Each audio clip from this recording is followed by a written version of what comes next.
Yeah.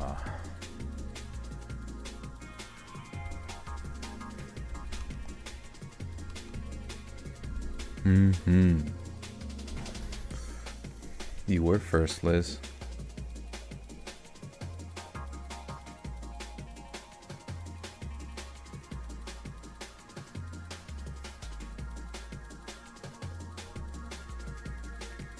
Oh shit, Cashy's here. What's up, dude? How you been? How's everybody been? What's good? What's new? How you feeling? You happy? You sad? Does it matter? It does.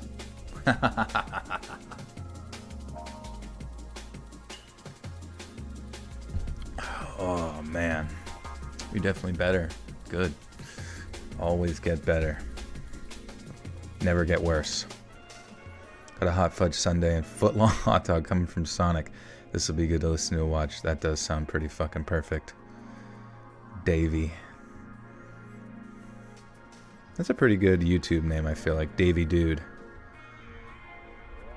The Davey Dude drama is insane. See, even for whenever you get eventually canceled, you're like locked in. That's all that matters in life.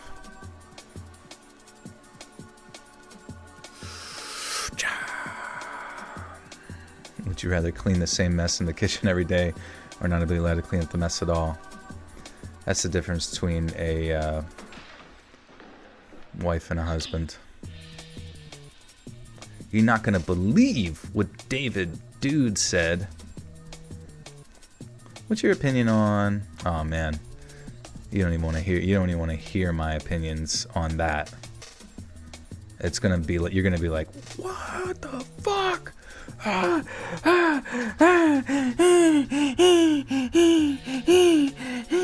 then your mom walks in and she picks you up by like under the crook of your armpits and you're still breathing real hard. You don't even realize you're levitating. You think you're just getting lightheaded from being faced with probably one of the scariest experiences of your internet life. And then she just like sets you out in like your sandbox out in the backyard. And suddenly you feel like the lighting, you know, your eyes are clenched tight and you're breathing, but your breathing starts to slow down ever so much. And you reach down, you feel the sand between your fingers, the sunlight sparkling on your eyes, you open up and you're a little bit blind. And you're like, holy fuck, what is this place? There's fresh air. There's birds. Am I outside right now? Is there? And you look around and you see this foreign green substance and you ask yourself, is that grass? A scorpion stings your fucking hand. Ah, fuck! Ah, mommy! Mommy! This guy with the 5. Stay cool, cool cat. Thank you, guy. Thank you for the 5.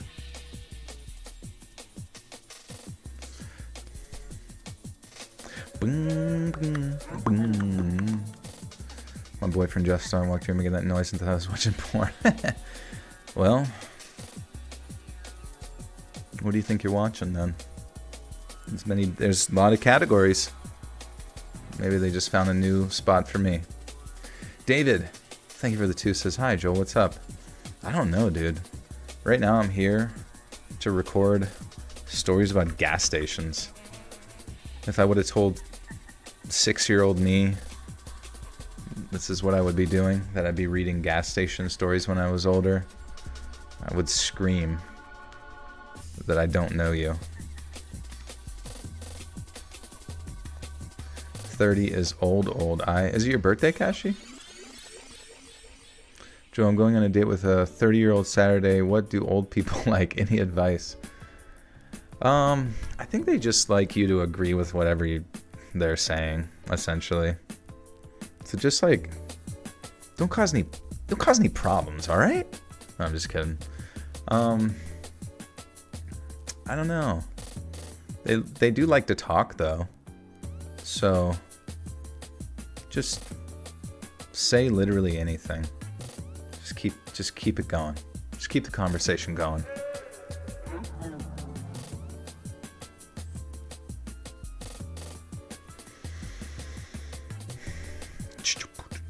Mike and Ike, thank you for the 10. Says, what's up, Joel? How many stories you got for tonight? We got 1, 2, 3 of 4. And if you got a thumb on your finger, how much is that? 5. Essentially, millennials are very agreeable. No, oops. I don't know. I feel like millennials might be the most disagreeable bunch. Actually, I have no fucking clue. I have no clue, honestly. Because there's so many distinctive subcategories of whatever people consider millennials. I think, like, millennials get, like, a pretty bad rep because internet millennials that you saw that would, like, do, like, the derp, awesome, or lol derp, you know. That was not our best. That was not our bestest representatives. That was like our equivalent of skibbity toilet. Those were our skibbity toilet adults who are also on their way towards Disney World as we speak. Derp. Remember derp? Random. Lol. Random. You got some gas station stories about your rear end. What's going on down there? Skibbity toilet movie? Dude. Hell yeah. What if it like grosses $1 billion and we have to see Skibbity Toilet 2 in theaters? What if we just took all the clips from YouTube and put it into a big compilation for 3 hours? I don't think it would be any more different than Oppenheimer, honestly. Also, we're planning on doing a joint costume for our first date because it's still Halloween, kinda. Hell yeah, dude. What do you guys, wait, you're going on the date and dressing up in costume for the, that's, it sounds like you can get married to this person, honestly.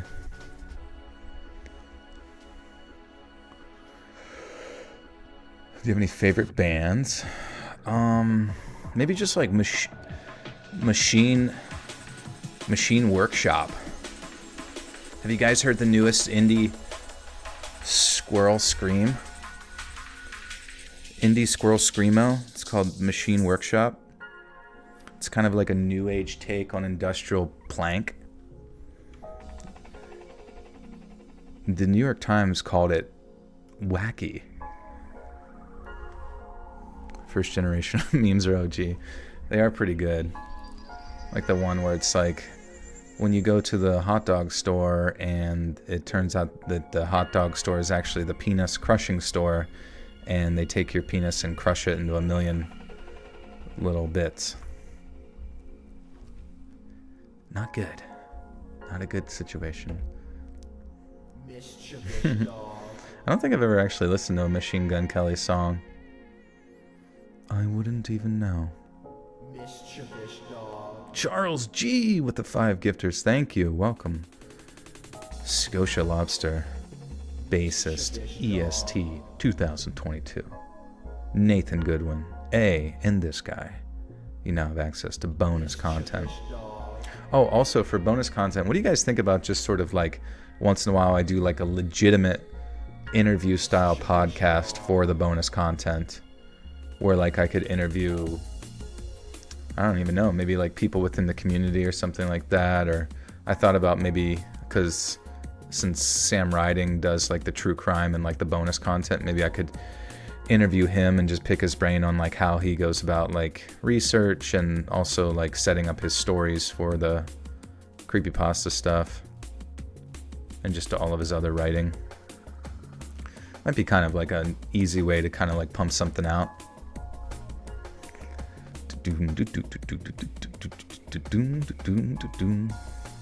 Get a Mr. Ballin interview. That would be good. I feel like he's done so many interviews at this point, but he might be interested. Can someone explain what Skibidi Toilet is? It's just like a funny animation for kids on YouTube that got really, really popular. You can look it up on YouTube. There's like billions of animations of it.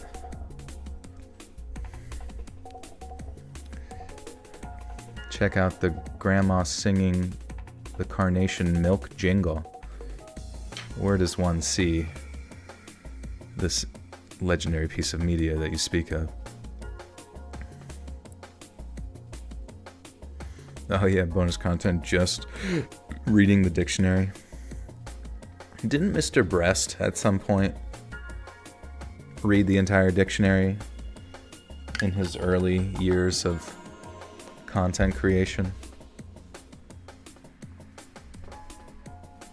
An Urbex video. Yeah, I think we're overdue. Definitely good to look into this stuff. Alright. What even... I don't have Twitter anymore, so where do I gotta look? Reddit? Do I really gotta... We gotta go on Reddit. Games. You guys like video games, don't you? What's up, Cassandra? I read it as a kid when I was grounded and had everything taken away. What'd you read again?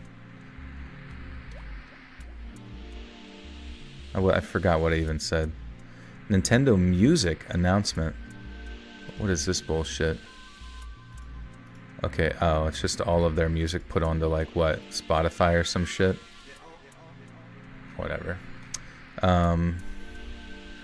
Microsoft CEO Satan says last week's launch of Black Ops 6 was the biggest Call of Duty release ever, setting a record for day one players as well as Game Pass subscriber add-ons launch day.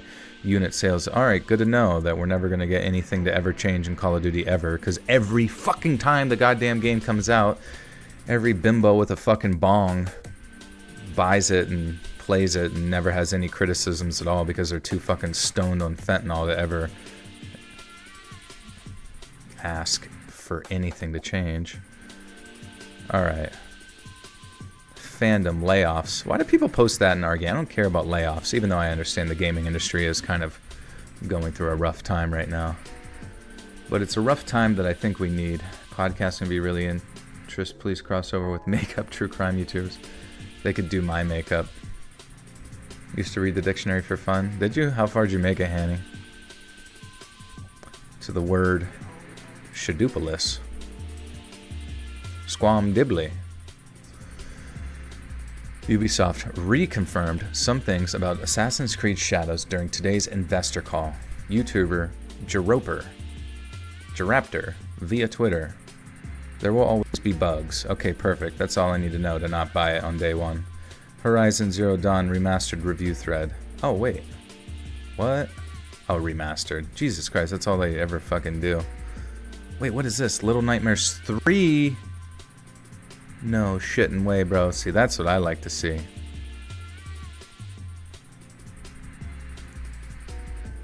Little Nightmares 3. You are being watched. Yeah, they make me look like James Charles. Hey, sisters! Dress up that way for Halloween. That last story was hilarious. Oh yeah, number 2. I was curious what you guys, because we didn't get to stream that one because it ran out of time. But, I was curious what you guys thought about number 2. Oh. I thought the clock on the thing got stuck there for a second. David, thank you for the 1 again. Thank you. Did you see Meat Canyon's Hawk Tua animation? I did not. Are we going to do a live reaction? Hawk Pua. You know what? Meat Canyon. Let's do it. He finally made it. Oh, it's gonna be good. It's gonna be heckin' good. He does the hardcore southern accent. I'm already on board. Boop, there it is. You guys ready? What about fart to? Fart on that thing. Or squirt to, right, girls? Squirt to. My upstairs neighbor began listening to the Talk to a podcast. Well, I should say he was watching it. He started watching it 2 months ago. You don't like the guy, Patricia? How come? Just too dang mental. First, mumbling to himself. Dude, everyone loves Hawk Tuah. I didn't pay much attention to it. So dumb. Things felt so normal then. It wasn't until that night he knocked on my door.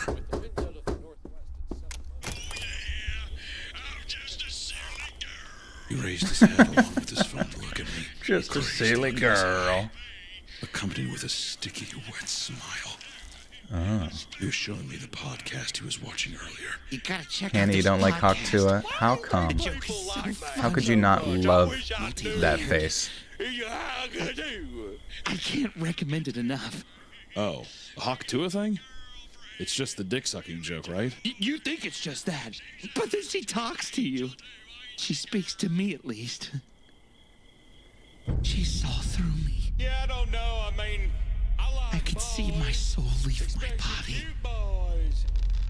Hawk Tuah.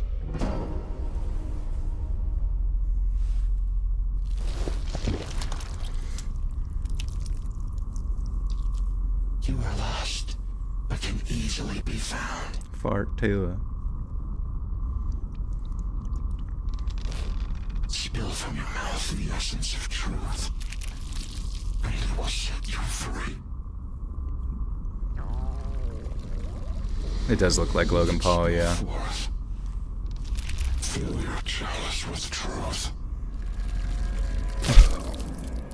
It always descends in the most See his obsession, ridiculous, but it was just a dark joke, nature. right? A leak from upstairs began to drip into my apartment. I tried to talk to him about it, but he would never answer his door, only laughing with the podcast blaring at all times of day. Looks like a Rottweiler's jowls dribbling I have some morbid curiosity. I tried watching the show, jowls. but I didn't understand. I couldn't understand. Was it the joke? Was it the girl? I wonder how much Where was the of the root of his podcast he obsession? actually watched There was for nothing. research. Dog Tuah.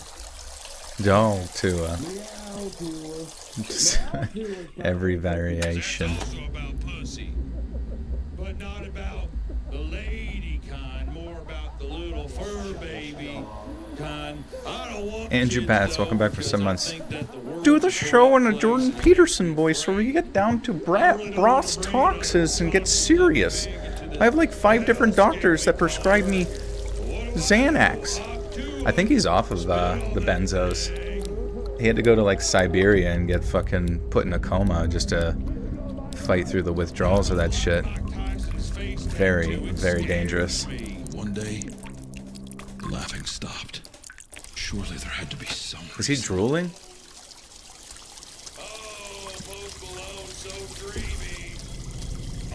Benzos are great, dude. Be careful with them, bro.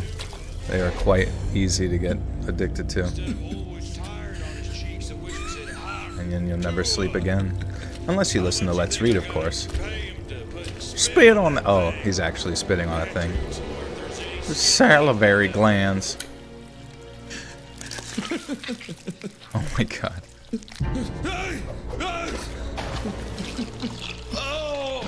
I'm like, oh dude, it's the blob. Oh God! Spit on that thing.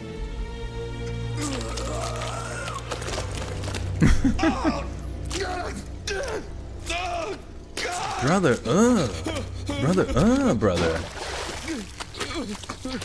Hawk Tuah, brother. Dad didn't like the Hawk Tuah. Brother Hawk I must Tuah. admit, Hawk Tuah. the show does hook you pretty fast. That thing already. And it's not It's not just a one-dimensional joke. It's truly very What is that, brother? so funny. different. Oh, good golly! I'm from the South. I'm from the South. Nice.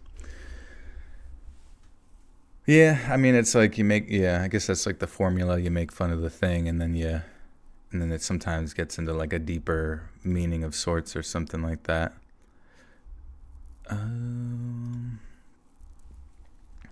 Let's see. Oh, Tuah, brother. What am I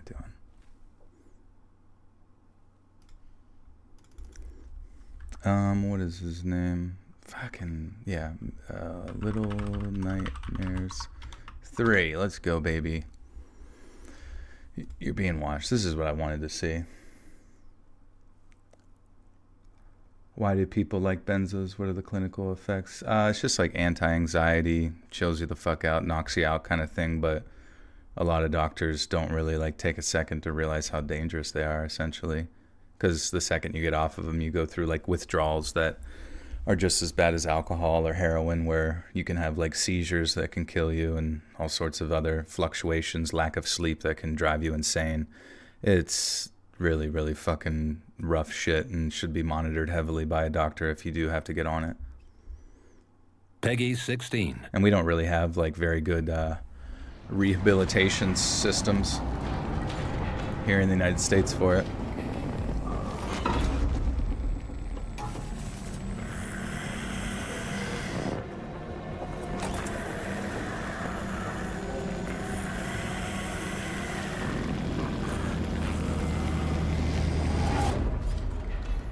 I will probably play this on stream when it comes out, to be honest with you. I fucking love the Little Nightmare games, man.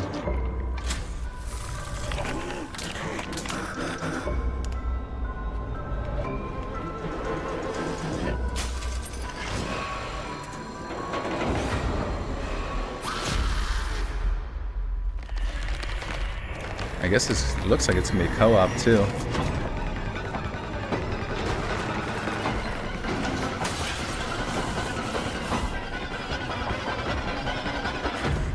Which actually would be hilarious. Like your friend gets taken, but you don't. I wonder if you'd be able to like continue onward.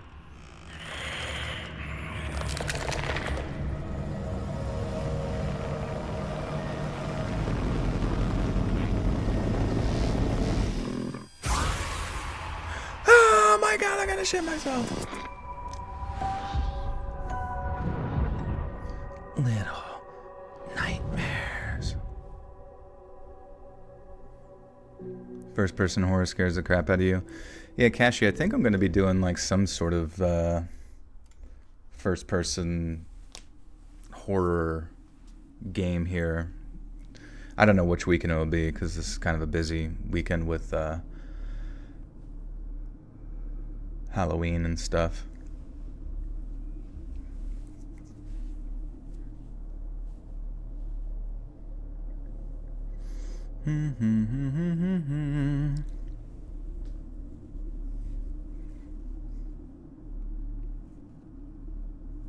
Who does the animations? That's Robin. Robin Mikalsen. Have you seen Velma Meets the original Velma? It's a horror animation. I have not, no. Is it funny? Or is it cringe? What am I doing? I gotta bring the chat back up. Sorry, guys.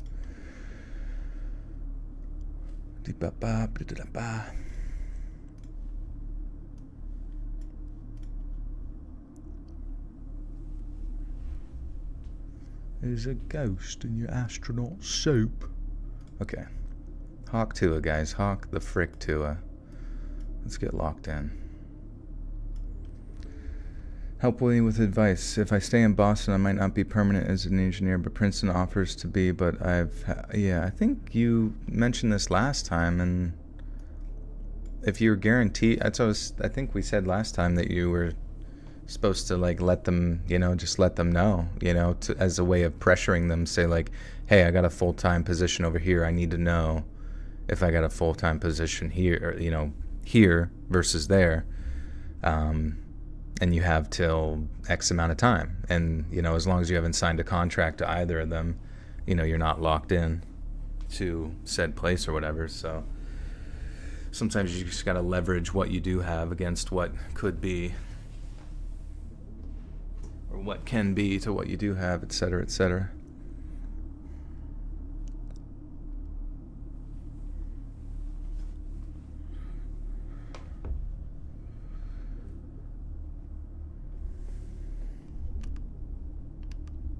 All right, guys, let's do it.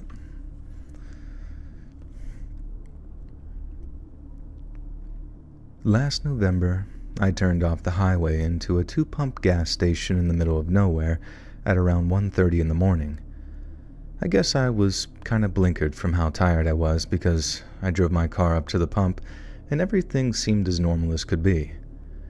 My eyes were locked on the pump display as I filled my car up, trying my best not to go a penny over $30.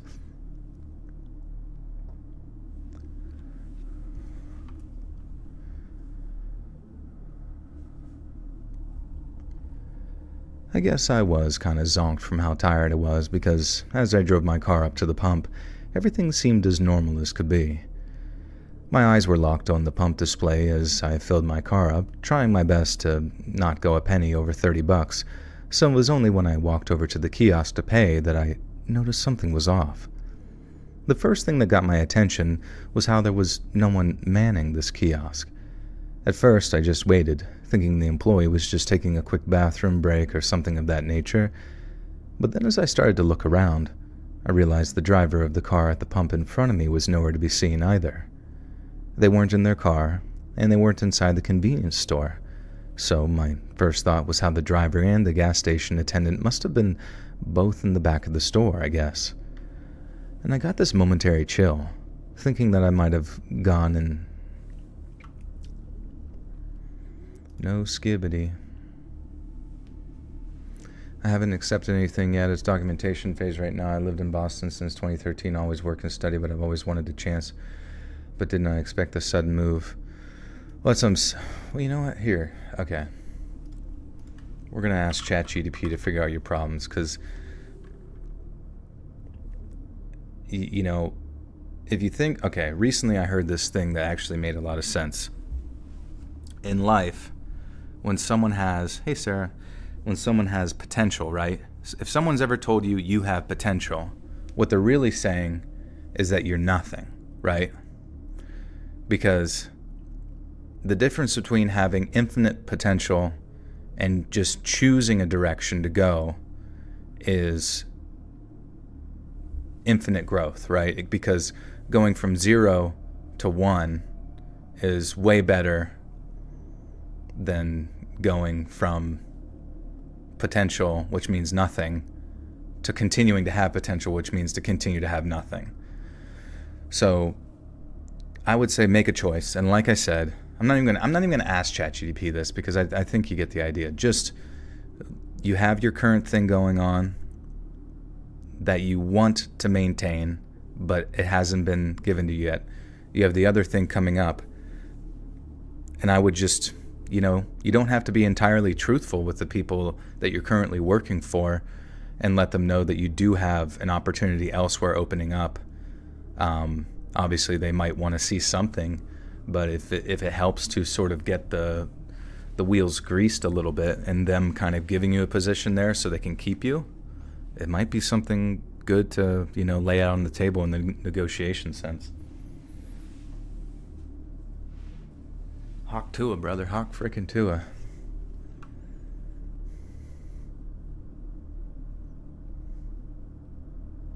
He doesn't do potential. I don't know. It was something that I realized too, where sometimes in my life I'm like, I've got all this potential. But it's like, eventually whatever, you just have to choose a direction in life. You just have to choose it, and you just have to go. Because if you sit there and constantly say to yourself, I want to do this, or I want to do that, you never will. And it's something that I've struggled with. And I guess, thankfully, I was able to do something. You know what I mean? Like, whether it was get that, finish college, or get that initial job, or actually do this YouTube thing. I'm glad I've made a series of choices that have gotten me to a better spot. Now, granted, there are many other things that I often talk about that I haven't pulled the trigger on.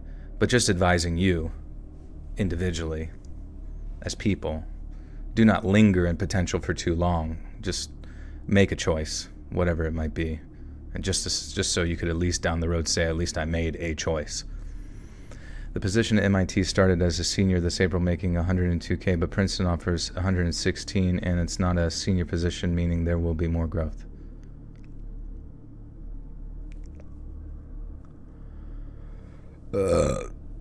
You know what to do, bro. You know what to do.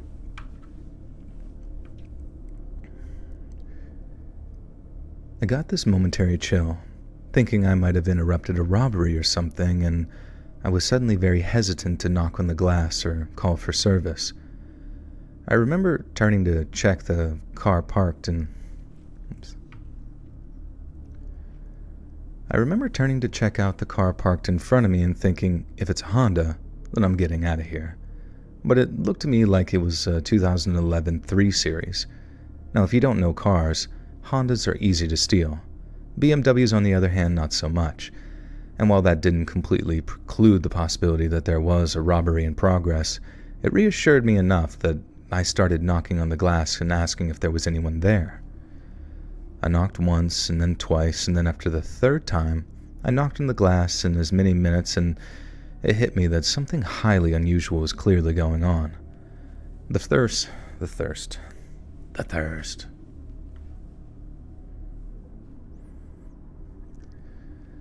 My first thought was to try the door to the convenience store. I'm pretty sure it was supposed to be locked, but when I pushed, the door swung open for me. DI. What is DI?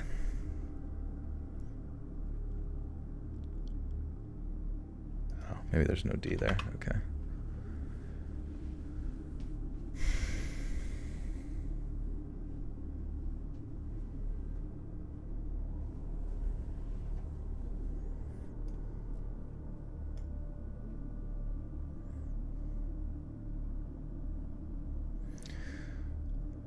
Fairly certain anything that's been said to me that could be taken in a positive manner was a lie to motivate me to do something I don't want to do, or something like that. A lie to motivate me to... Yeah, I don't know.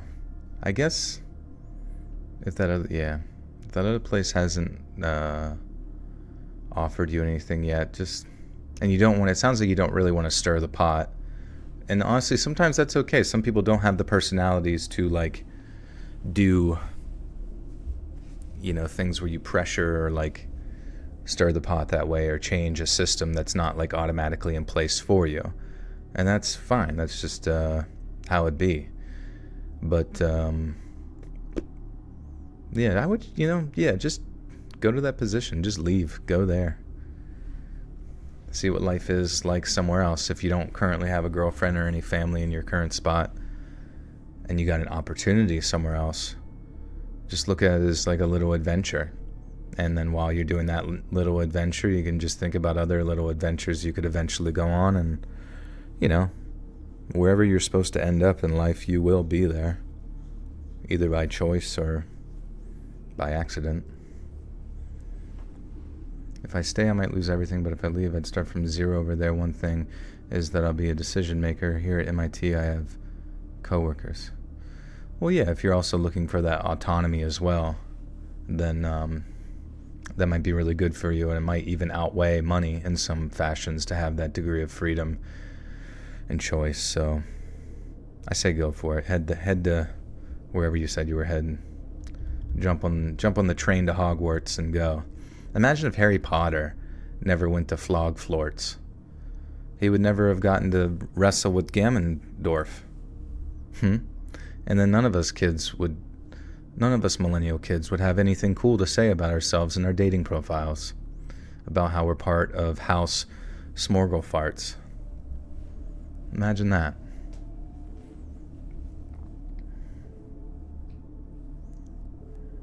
Harry Potter was gay in the books. I know. I knew that. You don't have to tell me. I was born in 1990. I know everything about Harry Potter. I know he was gay. Why do you think his name in the books actually was Harry Mr. Gay Potter? It's an anagram. My first thought was to try the door to the convenience store. I'm pretty sure it was supposed to be locked, but when I pushed, the door swung right open for me. I walked up to the counter, calling out, "Hello?" the whole time.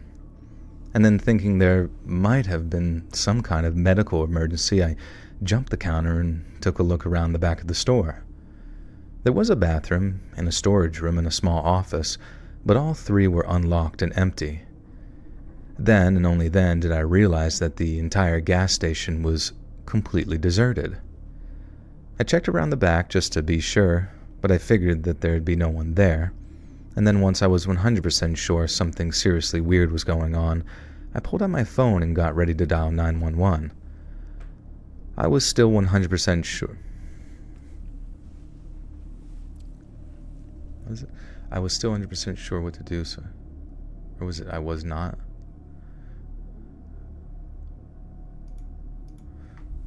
Maybe I wasn't.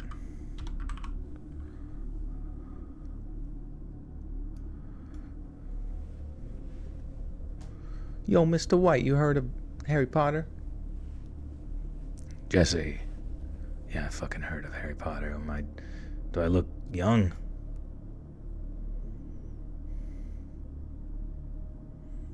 I was born in the 1900s. Way before the Great War. Harry Potter world or Lord of the Rings? Probably Dragon Age Vanguard world. That's where my heart lies. So I could have a bunch of cringe Twitter writers write all my dialogue. David, thank you for the two. Says, yo, Mr. White, have you heard of Harry Potter? Jesse, you just asked that question.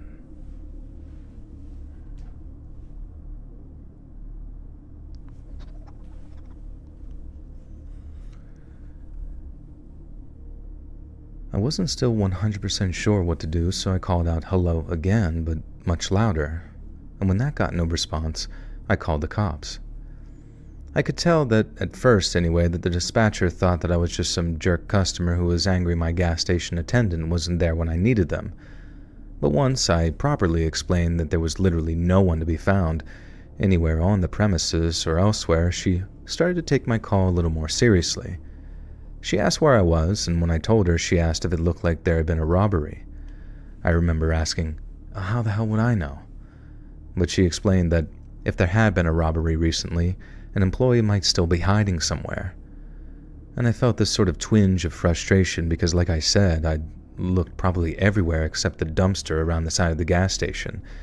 And as I'm walking back from checking out the highway for signs of life, I just so happened to be passing it as the thought to open it popped into my head. I wanted to be able to say to the dispatcher, there, I even checked the station's dumpster. There's definitely nobody here, ma'am. But when I opened the dumpster, there they were. I only caught a glimpse of what was inside before I dropped the lid of that dumpster and backed off like the thing was radioactive. But a glimpse was enough for me. There were 2 bodies in there, all bent out of shape with dark stains all over their clothes, and one of them was almost certainly wearing a gas station uniform. I remember saying something like, oh, Jesus, oh God, and pacing away from the dumpster in a state of complete shock with the dispatcher in my ear saying,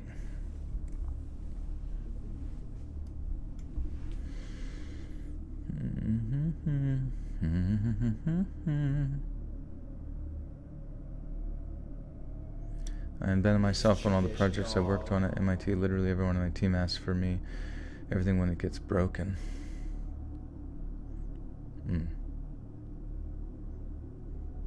Lynn, welcome back for 26 months. Says, happy spoofy season. Stay safe and spooky. Oh yeah, you guys going trick-or-treating tomorrow or anything of that nature? Any costumes, parties? Carving a pumpkin. What should I carve it on? Some squirrel ate part of it though. That's funny.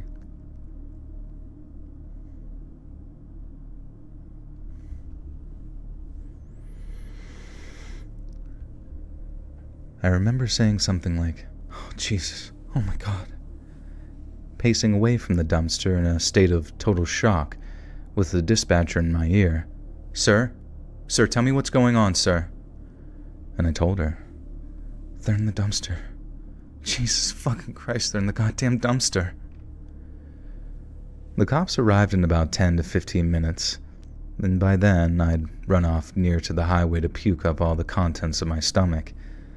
And I'd remembered that thing about preserving the integrity of crime scenes, so in a wild panic, I'd actually puked as I was running, then had to hold puke in my mouth for a few seconds before I puked even more out near the highway. And after that, I just walked back and forth hitting my vape until I saw a cop car heading towards me down the highway, and then after talking to one of the officers for a few minutes, he told me I was free to leave. I looked the whole thing up online the first chance that I got later, but although I found a bunch of stories about a member of the public, yours truly, finding some bodies at a gas station, there was nothing that explained how or why those two people had been killed. And ever since, I've always been extra careful while driving at night, both in the sense that I keep a very close eye on my fuel gauge and try to avoid any nocturnal pit stops, but also, if a gas station looks a little too quiet, I'll avoid it altogether and just head to the next one. So excited to join when you started the stream, but my children decided they didn't want to sleep anymore. Well, welcome. Children? Hello, children. Welcome to the live stream. You're going to have to ask yourself if you're going to be having the same conversation in 10 years and regretting it. Trill. Think about that.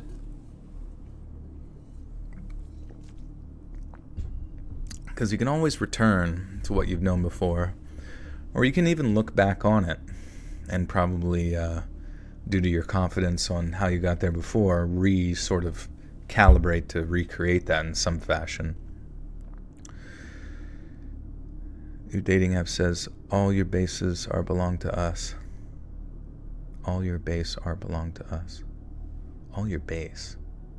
What about like all your butt are belong to us? Kind of established dominance early on.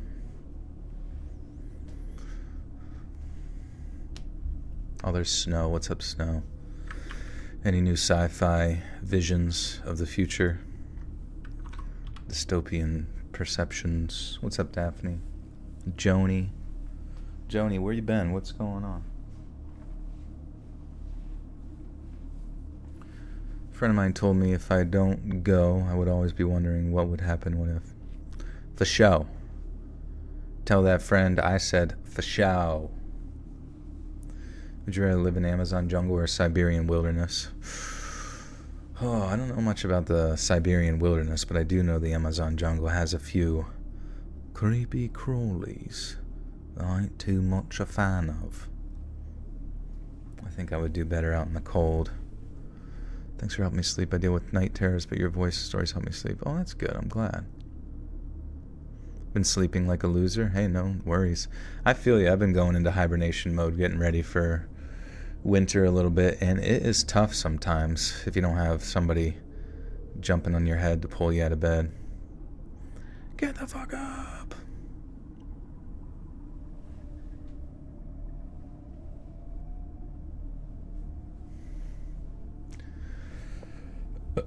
And there's babes.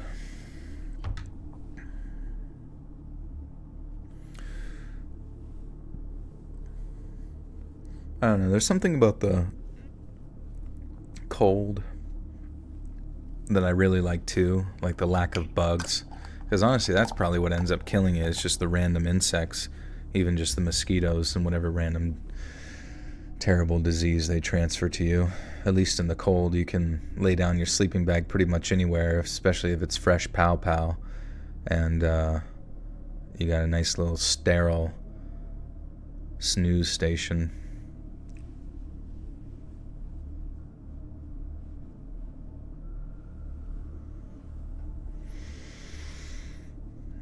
Also, I gotta organize the chat by live chat. Sorry, I feel like it's... There we go.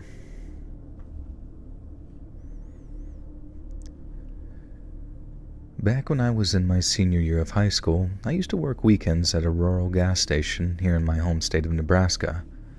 I worked second shift every Saturday and Sunday, so 2 p.m. to around 9 p.m., and early one summer's afternoon, I set off to work with nothing but a few wispy clouds and a clear blue sky. Now call me sentimental, but I love driving around Nebraska. I don't think there's any place quite like it. You hit the highway from some small town and it's like the whole world stretches out in front of you for as far as the eye can see. There's an almost unbroken skyline, only occasionally interrupted by a windmill, a barn, or a cluster of trees. It can look pretty as a picture on a sunny day, and Up until that point, May had brought only sunshine and showers. But as I drove along the highway that afternoon and looked off into the distance, I saw some really scary-looking storm clouds rolling in. The general rule is that most storm clouds look much scarier than they actually are, especially when there's that big wall of angry-looking clouds facing you down like something straight out of the Bible. But most of the time, you get a little rain, you get a little wind, and nothing much else to worry about. However, on this occasion, something told me it was going to be a bad one, and by the time I got to the gas station, the storm warnings were being sounded over by local radio stations. My coworker and I normally did a quick handover, but since we got the storm warnings, we both had a hell of a lot more work on our hands. We had to lock all the windows, then either secure all of our outdoor fixtures or drag them inside, and then we had to inspect the pumps and all that kind of stuff before shutting off the fuel completely. My coworker went off to fuel up the generator just in case we lost power, as I went off to assemble a bunch of flashlights.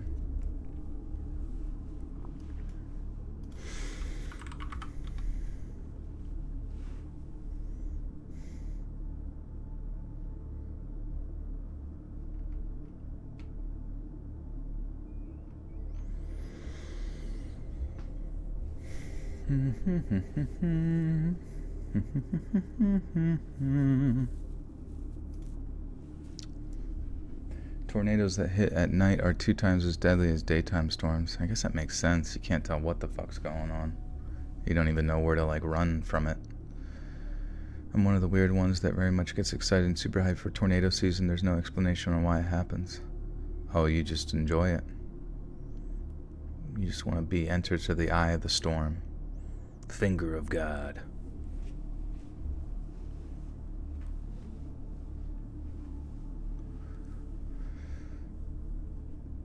As I went off to assemble a huge amount of flashlights and batteries, my coworker went off to fuel up the generator just in case we lost power, as I went off to assemble a bunch of flashlights and batteries. And we obviously can't use candles with it being a gas station, so it's a major priority. We already had our designated shelter lined up, the station's office, so after ensuring the first aid kit was fully stocked, we kept the radio tuned up and our ears wide open for weather alerts and other announcements.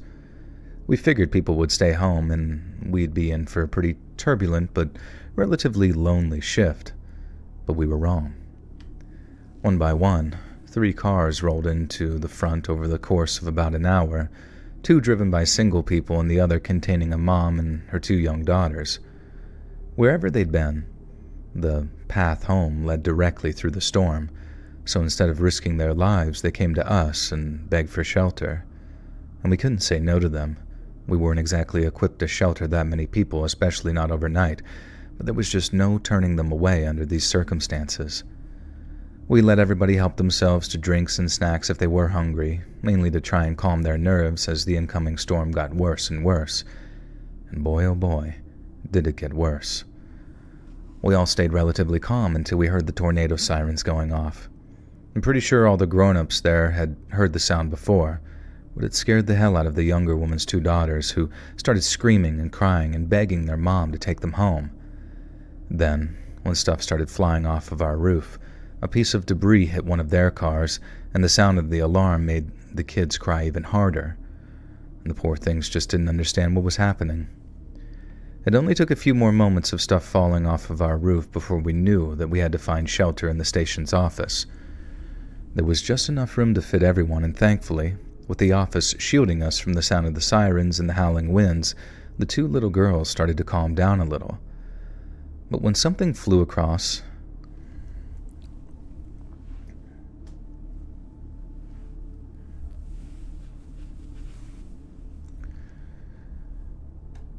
But when something flew across the parking lot and smashed through the big plate glass window and made a sound like a freaking bomb exploding. And the sound scared the hell out of me and a coworker, and by that point, we were kind of expecting it. But the 2 little girls near their...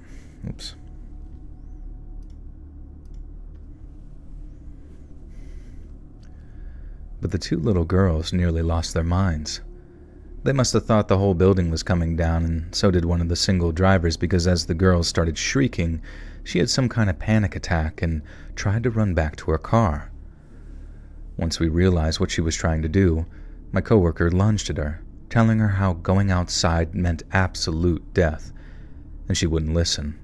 She tried to fight my coworker, screaming and flare.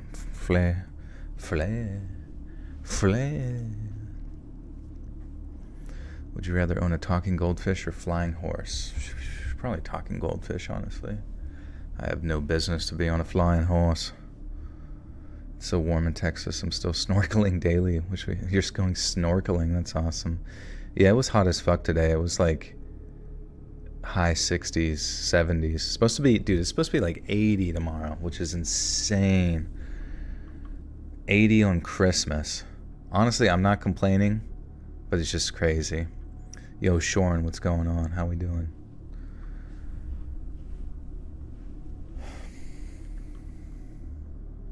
Let's check weather. Weather.com. Today, the weather is...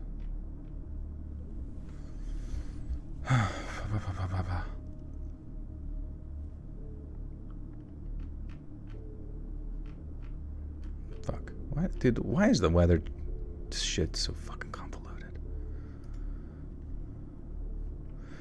Yeah, 83. That's insanity. That's actually insanity. It's just like not going to get colder into like November. That's crazy. And into November, it's speculated to still be in the 60s. That is so abnormal, dude. That's crazy. Do I like cold weather? I like warm weather, honestly. I don't like... I like warm weather. It just feels nice, you know? You don't get like hit with that sudden sense that you're gonna die.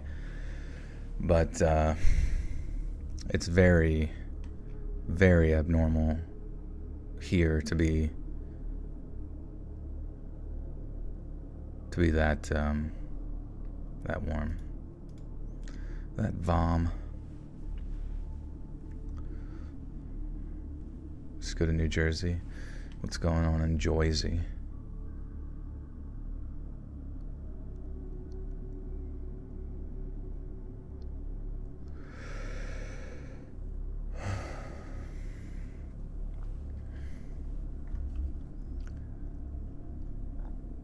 She tried to fight my coworker, screaming and flailing, and it took me and the other single driver to subdue her.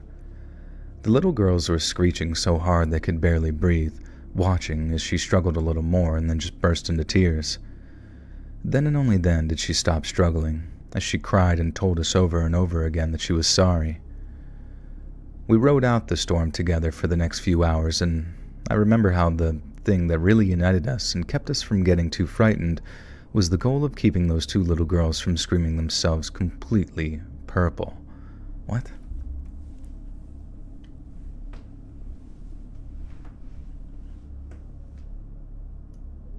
I'll just say unconscious. I feel like purple sounds weird.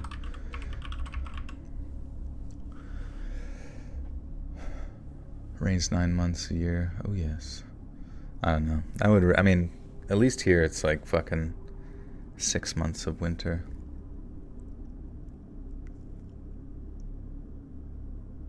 Like a solid, long period of time where it's uncomfortable. But I am curious how it's going to be this year. Because previous years it's like January hits and then that's hardcore winter.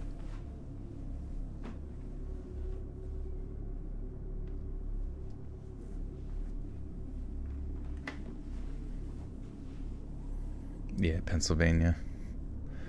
Pennsylvania. We rode out the storm together for the next few hours, and didn't press record.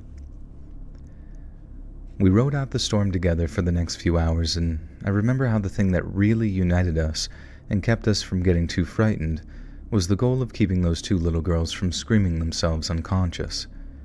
I worked so hard at keeping them calm and reassuring them that we were all going to be just fine. But sometimes when I think about it, I think we were all trying to reassure ourselves, too, and talking to them little girls like they were... What? Talking to them little girls like we were was like... Oh.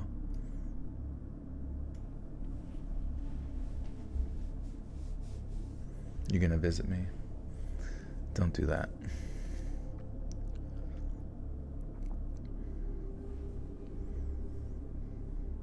The woolly caterpillars indicate moderate redder. I'm not expecting my... Oh, Just turned 39. Happy birthday, son. But sometimes, when I think about it, I think we were all trying to reassure ourselves, too. And talking to them little girls like we were was sort of projecting, I think. Eventually, the sounds of the winds died down, and after about an hour or so, it looked like it was safe for everyone to make a move. We walked into the store to find it absolutely trashed, and so much stuff had blown in that it was impossible to determine what exactly had smashed the window and made that explosion sound. Glass, snacks, magazines, and debris were just everywhere, and we had to tread very carefully over it all to keep from falling on the carpet of shards. The folks thanked us for...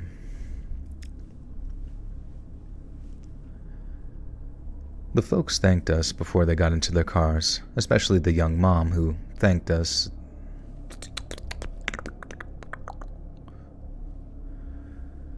The folks thanked us before they got into their cars, especially the young mom, who thanked the other two drivers for helping keep her daughters calm when she too was almost losing her mind.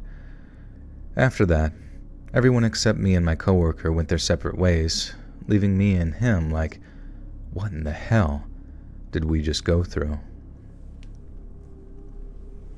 I know these stories are going to be uploaded tomorrow, but maybe let's do another stream where we send you scary videos to react to. It can even be funny ones.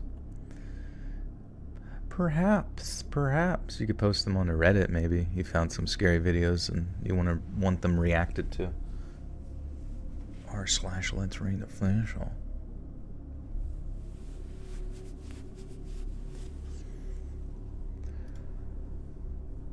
Oh, yo. Do I have any?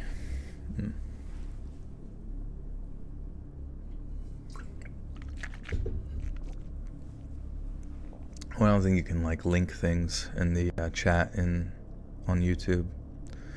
Video links don't work; they just don't show up.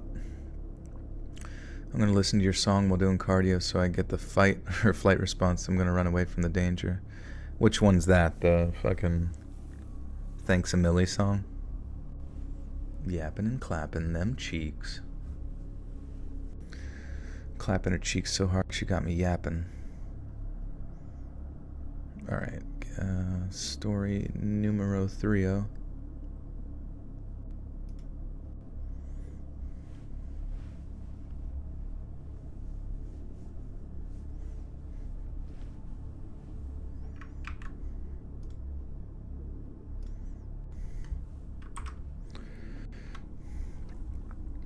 Alright, maybe I should spray my throat.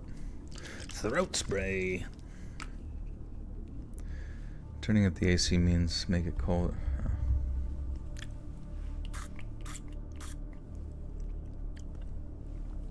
Being sick during Halloween sucks. Well, the good thing is, if you put on a cool mask, you won't be able to really sneeze on anybody, and then you can still go trick-or-treating. Throat coat.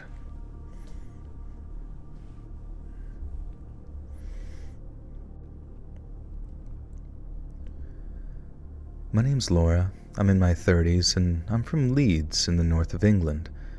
Now, I heard you take submissions from viewers, so I'd like to send mine in. I used to work morning shifts in a petrol station where I was a... What the fuck is this? Loughborough Uni.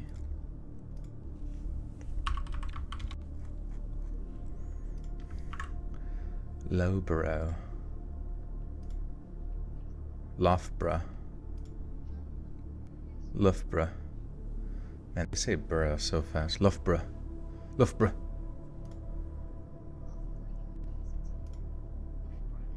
Loughborough. Borough. Borough. Gotta say it quick. Borough. Loughborough Uni.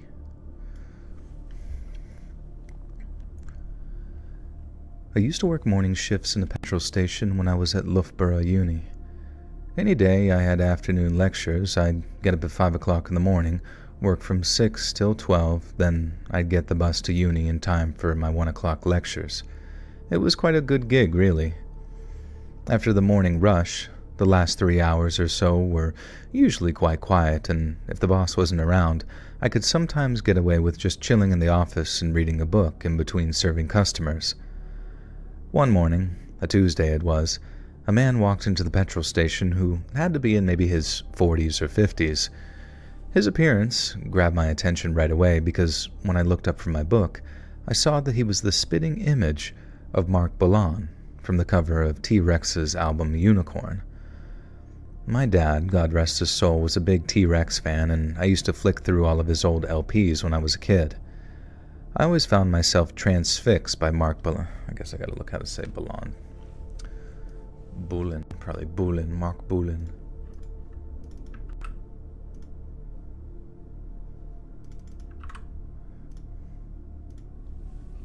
Mark Bolan. Fuck. Bolan. I said it very fancy. Mark Bolan. Very posh.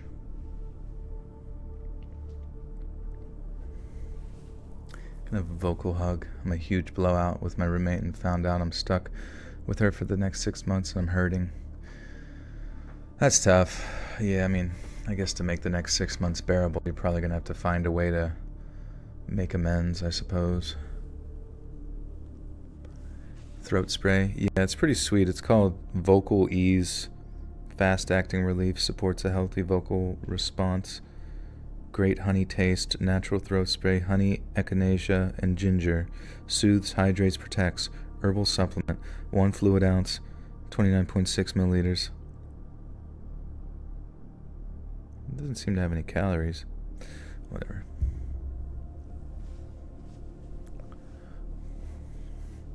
Scary hood struggles. Hood struggles. I'm struggling to keep my hood up with this wind.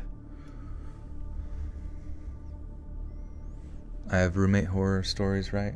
I mean, I've done them before, but I myself have usually gotten along relatively well with my roommates in the past. How do you say this guy's name again? Bolan? Bolan. His appearance grabbed my attention right away because when I looked up from my book, I saw that he was the spitting image of Mark Bolan from the cover of T-Rex's album Unicorn. My dad, God rest his soul, was a big T-Rex fan, and I used to flick through all of his old LPs when I was a kid. I always found myself transfixed by Mark Bolan's face. He was such a beautiful man when he was alive, but the guy that walked into the petrol station looked like his evil twin or something. He had the same mop of dark curly hair, the same dark, tired-looking eyes, but he had much sharper features and looked extremely gaunt, like a skeleton that someone had papier-mâchéd a thin layer of wet tissue paper on. He was dressed that part too, with a sheepskin coat on, a bright pink t-shirt, and what looked like blue bell-bottom jeans on. It would have been a solid outfit too if it wasn't for the sorry state of his clothes that they were in. Instead of them making him look good, even if it was a very vintage kind of good, they just made him look weird, smelly, and creepy. I usually didn't concern myself with people's appearances much. It was a petrol station, not a nightclub, so even Dracula could walk in, fangs all bloody with his cape blowing in the wind, and I wouldn't say a word if he just paid for his fuel and left. And then, under the circumstances, I think I'd rather it was Dracula who walked in that day, as opposed to Mark Bolan's evil twin. He grabbed a pint of milk from the fridge section, walked up to the counter, and asked for X amount of fuel on whatever pump it was. I took his money, gave him his change, and then thanked him for his custom. For his custom? Is that a thing? Thanked him for... is that a noun? His custom? Isn't it Bolan? Bolan? I don't think it's Bolan. Mark Bolan. It sounds like here when the guy's saying it. Here, I'll let you listen. Mark Bolan. Mark Bolan. Mark Bolan. Mark Bolan. Ready? Mark Bolan. Mark Bolan. Mark Bolan. Yeah, I don't fucking know. Don't really care either. Mark Bolan. Mark Bolan. It's kind of quick, you know what I mean? In the same way that the one place, like, what did I say earlier? Loughborough, you know, Loughborough is Loughborough. Like, it's so fast. I mean, sometimes in the UK they just say things like, it flows, it's like, you get tired and it's just sort of out of your fucking mouth. Loughborough. Loughborough. It's like a dog that's on like Xanax or something. Roof.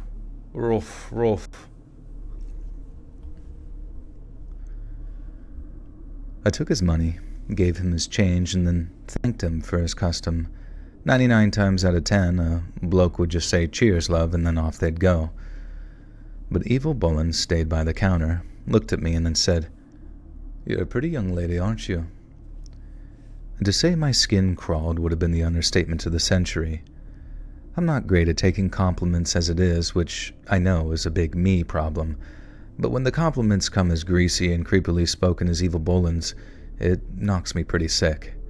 And I do mean creepily spoken, too. It wasn't just some throwaway compliments as he was walking out. He drew out the very before... Oh. He drew out the very before pretty, like, "You're very pretty." Okay. Would you ever rather have gold teeth or gold nails? Dude, gold teeth, 100%. If I could have grills and it wasn't cringe as shit to do it, I think I would. Like, sometimes I wish I had more confidence to wear, like, chains and gold and stuff. But, Daddy taught me to be a bit more humbler than that, I'd say. If there's anything in life I am, it's humble, sir. I don't really imagine I could be having grills in my teeth. Then I'd really have to brush them.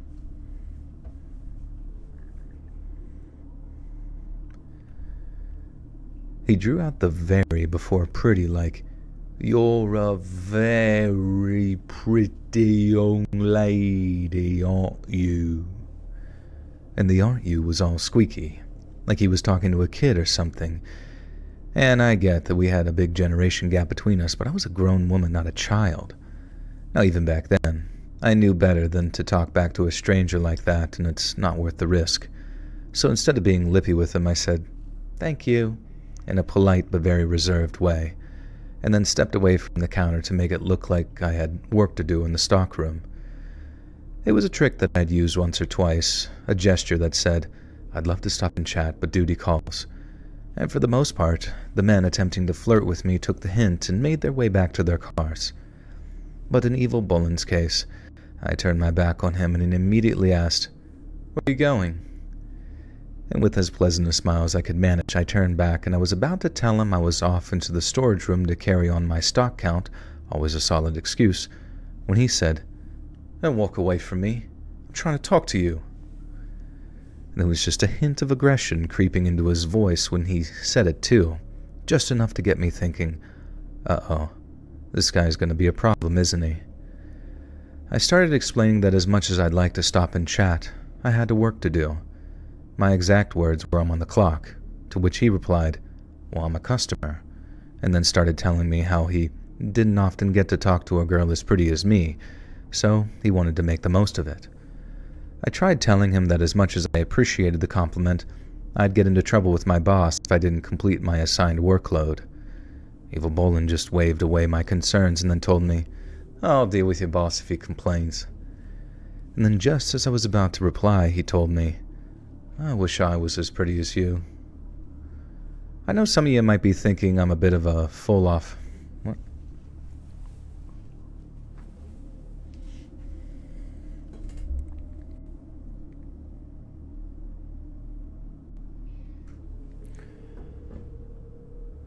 Which creepypasta ritual would you perform? Probably the Squeeby Squappy Wobby Dobby one.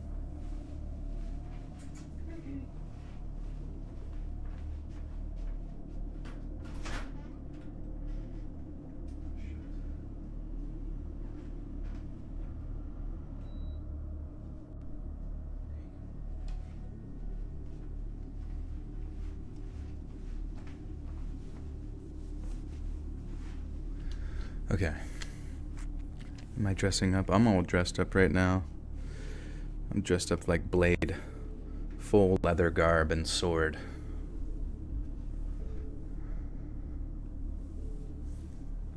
But like Blade mixed with Boogie 2298. God, that would be so funny if Boogie dressed up like that for Halloween. I hope he dresses up. I'm all jacked up on Mountain Dew. Okay. Then, just as I was about to reply, he told me, "Well, I wish I was as pretty as you." I know some of you might be thinking I'm a bit full of myself, dropping the word pretty a lot, but it was verbatim what he was saying to me. I'm not just using this whole thing to drop in a... Boogie's hella canceled. Uh-oh. Whatever will he do?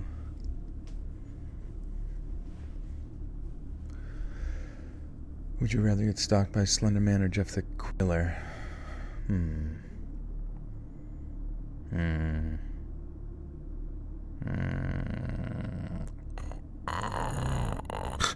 Sorry.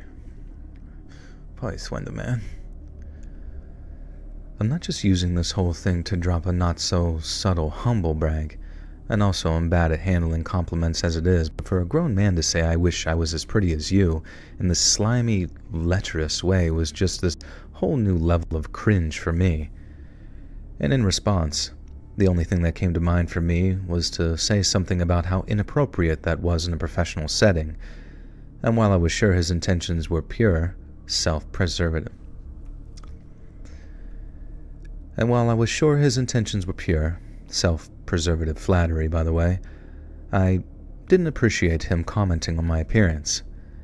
And the guy just laughed like this short chuckle and snort and then asked me, "Don't you like being pretty?" And for the first time in our conversation, I couldn't think of a response, either professional or heartfelt. I just wanted to run into the stockroom, slam the door, and kick the crap out of a few cardboard boxes while pretending that they were Evil Bullen's ball sack. But I was scared that if I did, he might follow me. So instead, I tried my best to stand my ground and repeated that I didn't appreciate his tone or his question, and I then told him that if he didn't leave the premises, I'd call the police.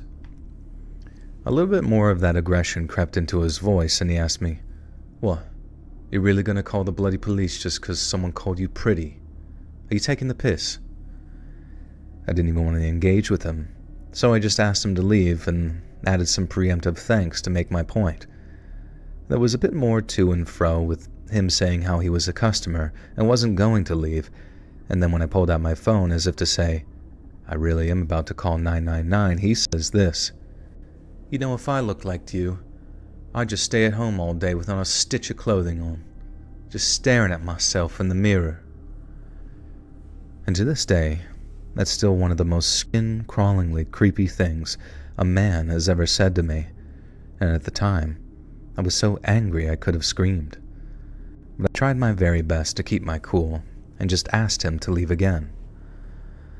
Bolin's evil twins started going off on one about how I needed to learn to take compliments, and then said that he...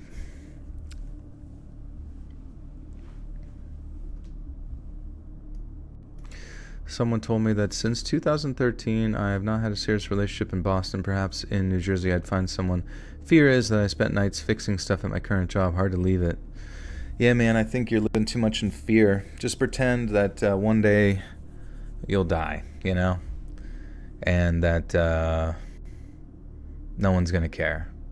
And so you might as well just... Or you know what you could do? That's, I guess, a bit harsh and not usually helpful sometimes. Just pretend like current you is elementary school you. Now you look back on elementary school you and sometimes you cringe, right, at the worries that you had back then, or the cares, or the stupid things, because now you're like, you know, in the know of the future and all the wiles of the world, or whatever the fuck. Just pretend that's what you're right now, and that you're just gonna look back on that self and just not care and just go forward with it. And listen, it's not the fucking army. You're not gonna get blown up into smithereens. So fuck it, dude. Just do it. Especially if you've already got something lined up there that will help you sustain yourself while you're there. You know what I mean? You're not even going to like New York or something to try and make it as a big wig dancer McGee. You know, you got something situated that's over 100K. That's solid, brother. Might not be the craziest amount of money to make in the city, but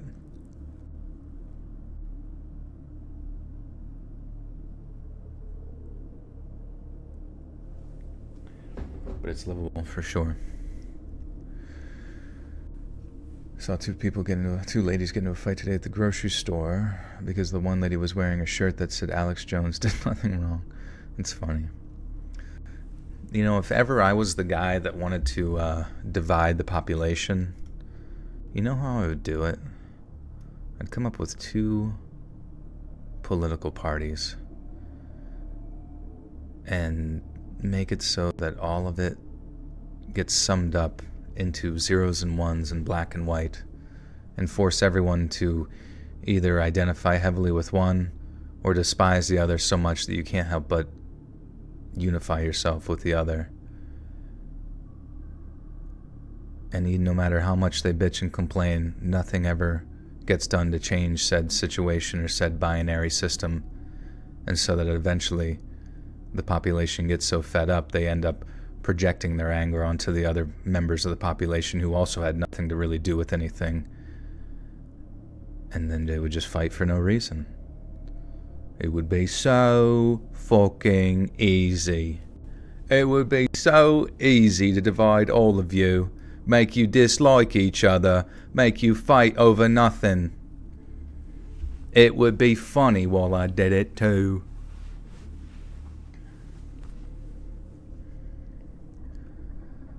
Boland's evil twin started going off on one about how I needed to learn to take compliments, and then said he wished he got half the amount of attention that I did, which was just a bizarre thing to say because he didn't even know me.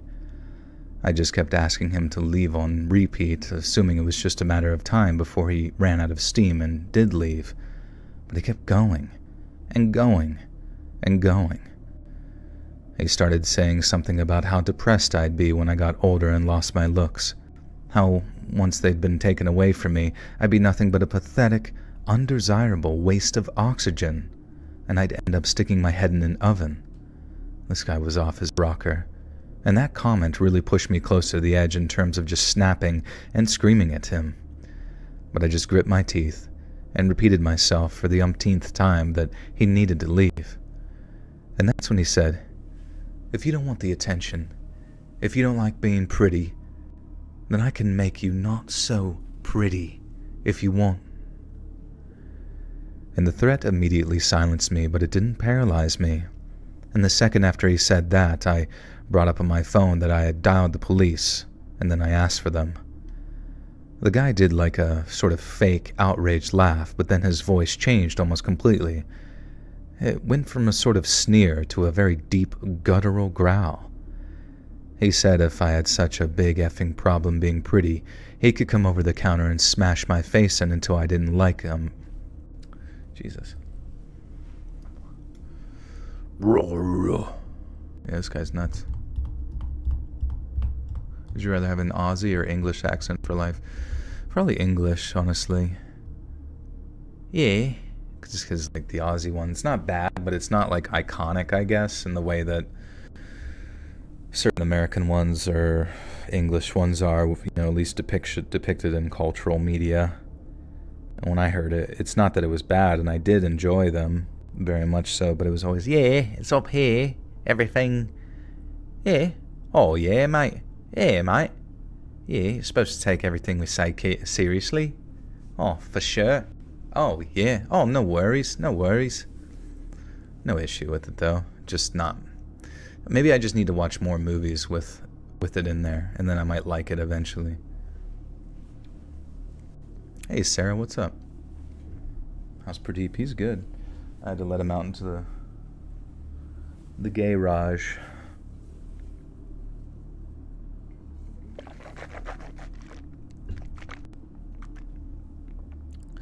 Rather have an Irish or Scottish accent? What's an Irish sound like? Oh, is it a bit sing-songy up here? No. It's about Thursday, and I'm coming down. Oh, fuck, I don't even know. And then Scottish is down there. Oh, it might. No, that's not right either. I don't even fucking remember. I just remember Irish is like more sing-songy, and Skyrish is more from the gut. From the gut.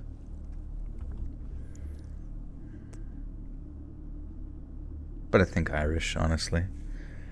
I like the way they say 3 and Thursday.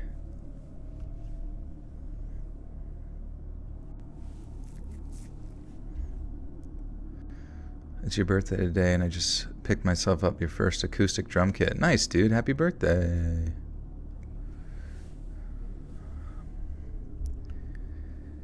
He said if I had such a big effing problem being pretty, he could come over the counter and smash my face in until I didn't like a person anymore. Until I didn't, look like a person anymore. Huh. Well, that's a bit weird. 1 second.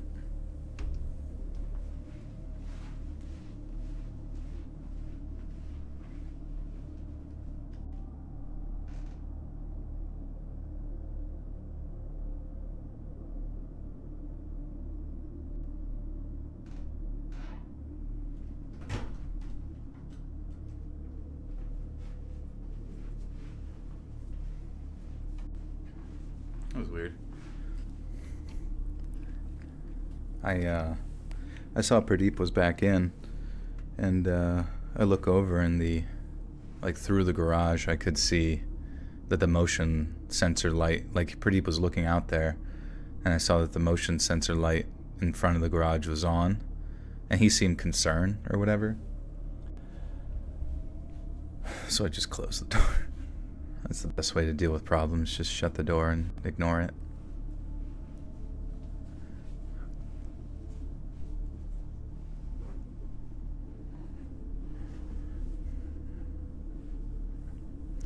Spooky.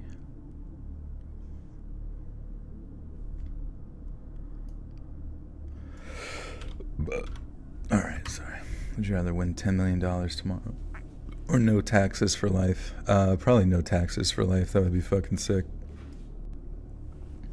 Because you're still going to have to pay $10 million on $10 million, the taxes on that money.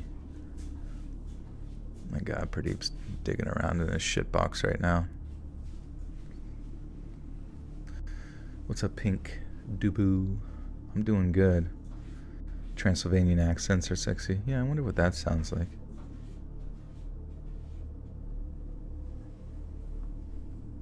You hear the litter. Did he always take... He always goes in like 2 waves too. He'll go in there, dig around, maybe do a bit of a shit. Then he'll wander around and get the zoomies and start sprinting. And then he'll come back and do it again. An unhealthy obsession with poop. I know, it's like he does it at least once or twice a day. Have I played Amanda the Adventurer? I don't think so. What's that one? What's that?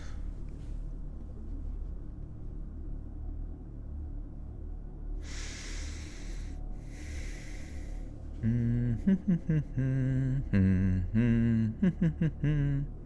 gotta wait for him to fucking finish until he finds his treasure.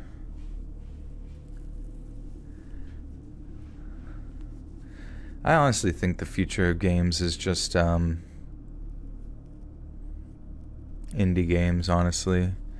Like if you want like unique or interesting ideas, like just think about it. Like remember that Concord game that recently fucking flopped and their company just shut down like a couple days ago or whatever?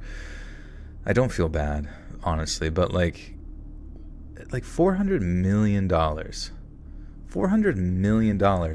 Like some really let's look it up. Some really successful indie games that you know and love were funded for like what? Off Kickstarter with super small teams with a total of like $75,000, maybe $100,000.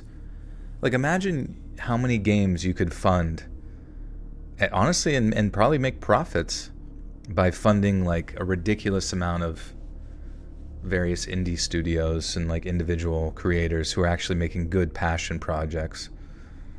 Let's see. What were some of the cheapest budgets for some of the most successful modern indie games? Undertale, right? Everybody knows Undertale. $51,000 Kickstarter, created and almost entirely by one person, Toby Fox. Undertale became a cultural phenomenon with its unique storytelling. Memorable, the game has sold over 1 million copies and amassed a massive fan base. Celeste, one of my favorite fucking games, bro. I love Celeste. It's like one of the best platform puzzle type games, or like action platform or whatever. You never played Undertale? It's a pretty cool game. It's very reminiscent of the old school Mother games, like with Ness and stuff. What's it called? Earthbound. If you're familiar with Earthbound from Super Smash Brothers, like Ness has that, but it's like more of like a sort of fourth wall breaking humor, and it's kind of like a turn-based RPG. But I would say it's a very good game with a decent story. Celeste, $100,000 to $200,000. Won several awards and sold millions of copies. Stardew Valley, budget less than $100,000, self-funded by creator Eric Barron.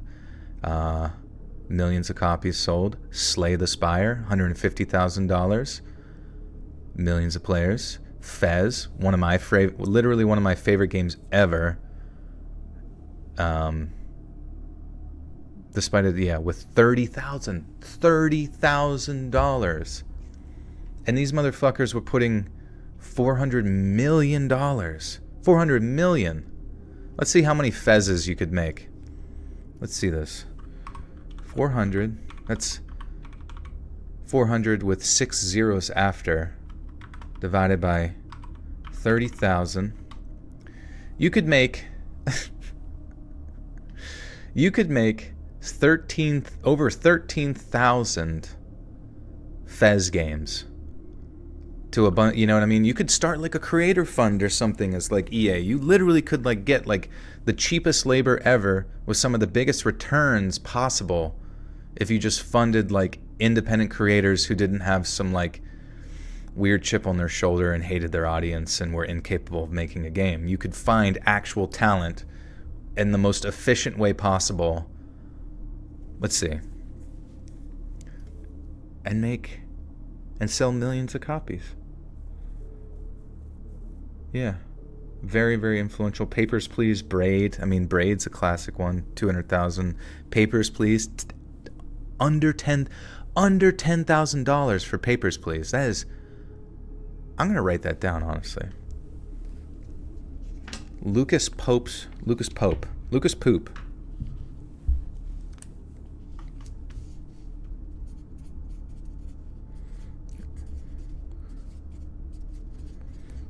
I'm going to reach out to Lucas Pope and I'm going to say, hey man, I'm going to fund your next big indie game. And there's a 100% chance he'll be like, please go die, but that's okay. We tried, right? Yeah, Hotline Miami. I'm losing you. That's fine, Peter. You were always lost in the sauce. Yeah, Fez. Did you ever play Fez Snow? Very, very good game. Oh, man.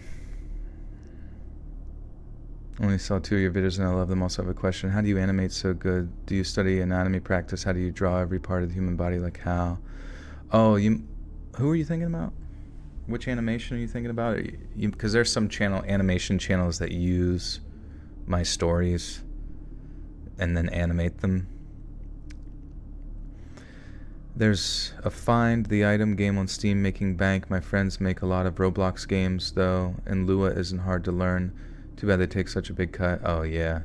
But I do hear some of those people who start off making Roblox games eventually evolve into making their own thing, which is pretty sick. Fez is an amazing game. It's extremely in-depth, lots of puzzles in cryptographical language. It took months to decode it all. Yeah, it really is. I saw that there was like some puzzle within it that's like only figured out by like going into the source code, and they still don't really know about it. What do you think about Dan TDM? That sounds so familiar, but I do not know who that is. I have no idea who that is, honestly. Thomas Fries with the 5 says, my son and I are listening. Could you say hello to Weston? Thanks for everything. You're welcome. What's up, Weston? What is good, dude? Just remember, it only takes $10,000 to make a very successful indie game. Remember that. Oh, a Minecraft YouTuber. Dude, I don't watch Minecraft. I never played Minecraft. Like, I mean, I played Minecraft, but I never got into it. You know what I mean? I'm 34 years old, and I think it just missed me. You know what I mean? And if I don't play Minecraft, like, why would I watch Minecraft YouTubers or know anything? All I know about Minecraft YouTubers is Dream and all the other weirdos who seem to like have the most drama surround. Like, I don't know, like Minecraft, like YouTuber audiences seem like more of a headache than anything, because they like you 1 second and then they find a reason to like turn on you instantly. Liz, please. The Laser Light Show game has 3 of my original songs, and I really love Echo Chess. 3 of your original songs, really? Snow, so you do writing, but you also do music that gets into stuff. Can we listen to your music right now somewhere? What about Baldi's Basics? That sounds familiar too, but like I said, I don't watch. I don't know, man. I'm like the least into YouTuber ever. But I mean, you know, if you think, I was 20,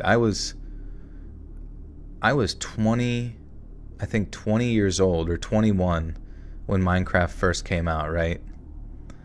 So like, that was like right when I started going out with friends and drinking. I played video games, you know what I mean? But if like at 21 years old, if all of a sudden someone was like, hey, we're gonna go play Legos.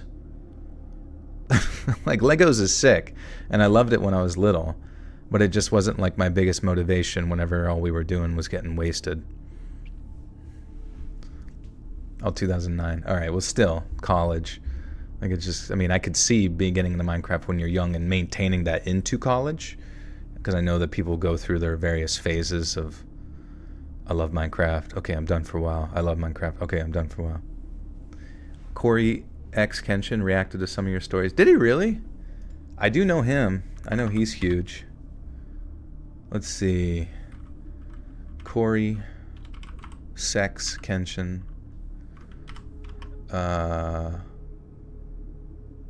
Let's read, maybe? Let's see. Don't smile at me like that. Did he link my channel, maybe? I heard it too. Oh, yeah, there it is. Axeman. He reacts to the Axeman thing. That's awesome. Wonder where he linked on that video. Oh, video unavailable. It went to private. Well, oh, wait. Oh, and then he did the whole 2-sentence horror thing too. Sick. Which is still up. Okay, so that makes sense why that blew up so much. Because it has 13 million views on his channel, and then it got 5 million on the original. Okay, that's sick. Well, thank you, Corey. You pretty much made that popular. How long ago was that? Dude, that was so long ago. Holy shit, 2019. That's insane. I should have continued doing more animations, honestly, but that's Axeman cartoons deal. You never played Minecraft drunk? No, man. Just, I don't know. I wouldn't even know where to, like, I mean, I would know where to start, and I get the idea, but I feel like I played every video game ever at this point, that it would be difficult for my lack of elasticity in my brain to like get into it. Weird to hear me not using the narrator voice. Oh, spooky. Hey Jade, what's up, dude? 100% like that with Minecraft. Yeah, I mean, I totally understand why people got it. I'm jealous. I am genuine. I've said this before. I am genuinely jealous of kids these days because they have YouTube, which is like infinite anything. Oh, you want to watch like 90,000 documentaries about Mario speedruns for whatever reason and the lore behind Birdo. You know, you got it. You got it. You can watch it 1,000 times till you're blue in the face. Dude, when I was young, it was like you had to stay up till like midnight when I was a boy. And fucking G4, you know, G4 would put up like a fucking video about, I don't even know, like the history of Nintendo or some shit in general. And, you know, that was sick. But now you can go watch anything you want on YouTube. You can like parasocially connect with every like personality ever, and it's not like some sort of like go through corporate media baloney that we had to listen to on like Nickelodeon, even though there was some good Nickelodeon personalities or whatever. But we all knew that it was just like celebrity nonsense. Now I feel like you actually get like dude, it's weird. Like my buddy's daughters, like I've known them since they were literally born, and they're funny. Like they shouldn't be funny at ages like 4 and 8, right? But because they watch YouTube, I don't know what the fuck they're watching, but because they watch it, they just like say funny stuff that I'm like familiar with, and I'm like, how? You shouldn't even know comedic timing at this point. You know what I mean? But I don't know. It's hilarious. They got that YouTube. They even got YouTube. It's so true though. If you had to go to grandma's house after not having YouTube and she makes you watch like TV on like a dish, I've got Dish TV with over 300 channels, most of them infomercials after 10 p.m. You would probably want to go walk out into the woods until wolves ate you, because nothing is going to replace the sensation of infinite choice that is YouTube. And how cool would it feel as like a little kid to find like a channel that has like 15 views, but you're just as entertained by it as you were for the channel that has 15 million views. And then for the rest of, you know, for your like progression through your life, you get to like see that YouTuber get like popular. And you're like, bro, I was there when I was 8 years old, bro. I'm graduating college, and I still watch him for nostalgia's sake.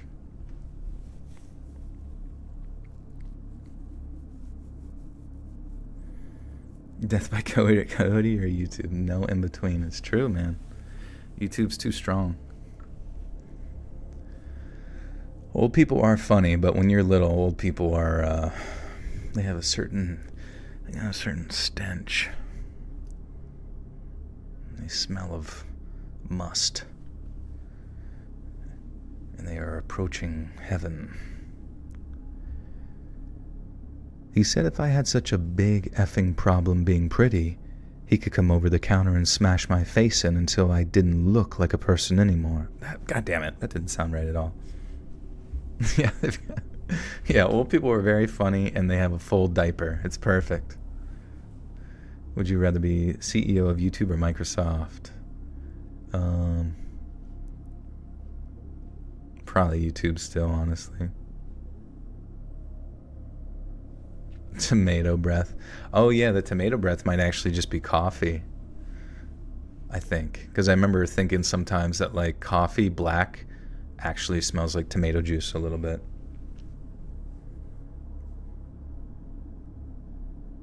It's called non-nenal or nunnal. What is it? Non-enal odor. What is that? Is that actually? Is there like an origins to the stench? There's an actual enzyme emanating from you to the time that you turn 65.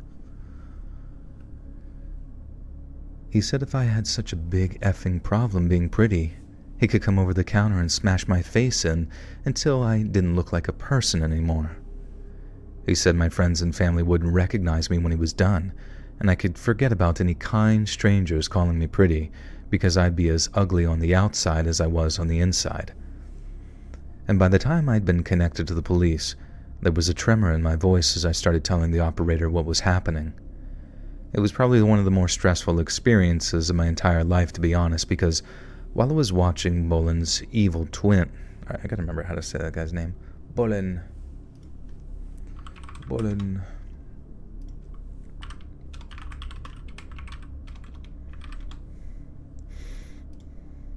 Mark Bolin. It can start 40 if you're ill. Oh, it's just the scent of death. It's actually you just rotting away internally, starting from the anus.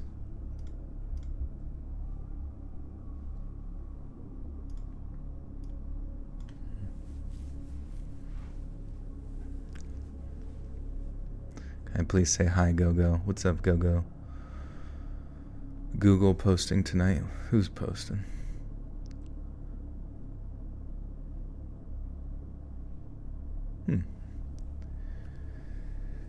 It was probably one of the more stressful experiences of my entire life, to be honest. Because while I was watching Bolin's evil twin, to make sure that he'd actually... God, fuck, dude. Start hoarding the smell of old people and turning it into scented candles so people could buy it and finna make big sales. That would be good, I think. You could just like take old people and like wring them out. Put them into like a kind of a squisher, like a squishing machine. And squish out like old people juices. Honestly, if I was an old person, prior to actually kicking the bucket, just to make sure that I was like, they kept me fresh, I would donate my body to the candle store and just sort of like death by old people squisher machine. Just to maintain like that authenticity of, what'd you call it? Anal fluid or whatever. It was probably one of the more stressful experiences of my entire life, to be honest. Because while I was watching Bolin's evil twin, to make sure he didn't jump over the counter, and while I couldn't help but hear all the horrific stuff he was saying, I had to concentrate on giving all the necessary info to the police. It was like total cerebral overload, and the more stressed I got, the more upset I got. I remember how the bloke said something like, "I'd love to cut your face off and wear it. I'd stare at myself in the mirror." I've been doing a little bit of a British accent. And I might as well follow through here. Oi, I'd love to cut you. Yeah, that's it. That's the voice. I remember how the bloke said something like, "I'd love to cut your face off and wear it.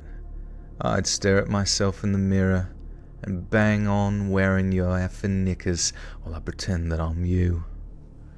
I heard that, and then the operators... Dude, I'm not... I heard that, then the operator said, "Police are on their way." And then I just lost it. I started screaming at him, telling him how the police were on their way, how he was going to get nicked. God, there's a lot of F words in here, guys. I can't say bad words.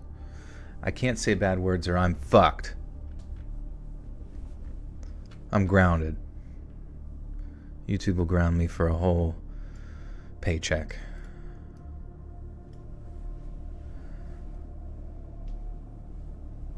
Peter, no laughing. What the hell? This is scary stories, man.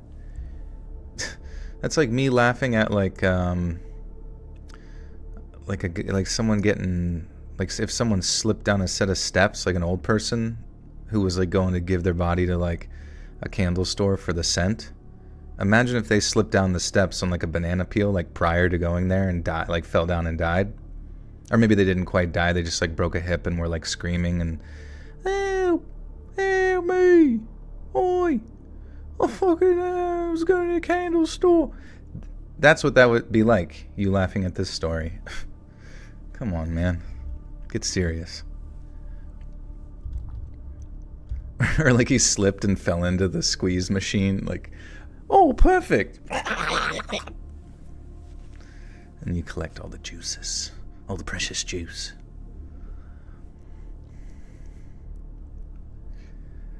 I started screaming at that guy, telling him how the police were on their way, how he was going to get nicked if he didn't screw off while he still had the chance. And only then did he start making his way towards the door, but while he did, he had a load of stuff about how he'd be back the next day to teach me a lesson in manners, and all this other stuff he never followed up on, thank God. The police were there in minutes. I showed them the CCTV footage, and as soon as I did, one of the officers instantly recognized the man who had been harassing me. He said his name was Charles, or Chaz, but that he sometimes told people his name was Alexei Bowie. And I said that he hadn't told me his name. He'd just gone off on one after I didn't giggle and curtsy when he gave me a compliment. And apparently, this was something Chaz did a lot. According to one of the coppers, Lancashire police.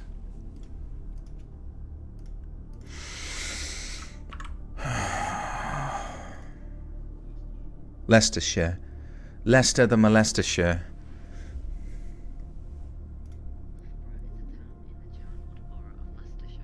Holy Christ, listen to this shit. Loughborough is a town in the Charnwood Borough of Leicestershire. Loughborough is a town in the Charnwood Borough of Leicestershire.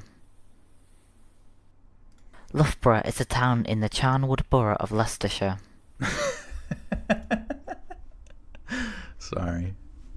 I don't know what it is. Oh, shit. Leicestershire. According to one of the coppers, Leicestershire police had already received several complaints regarding Chaz's habit of harassing lone women, especially ones that were working and couldn't otherwise just walk away from him. It was like his thing. And according to one of the officers, he was just weeks away from being arrested and charged. They were still waiting to get the go-ahead from the CPS, but when they did, Chaz was probably going to prison for a few months at the very least. I couldn't have asked for a better outcome, and I think they actually went through with what they said because I never saw that Chaz again. Not around the petrol station and not around town, anywhere. I don't know the guy's actual full name, so I've never been able to look it up to find out how much time he actually got, if any. But the fact that I never saw him around the garage again was a good indicator that he'd finally got what he deserved. Oh, it did sound like Salad Fingers. That's hilarious. Rusty Spoons, Leicestershire. What is it? Loughborough is a town in the Charnwood Borough of Leicestershire. I do love David Firth's voice. Goop. Loughborough is a town in the Charnwood Borough of Leicestershire.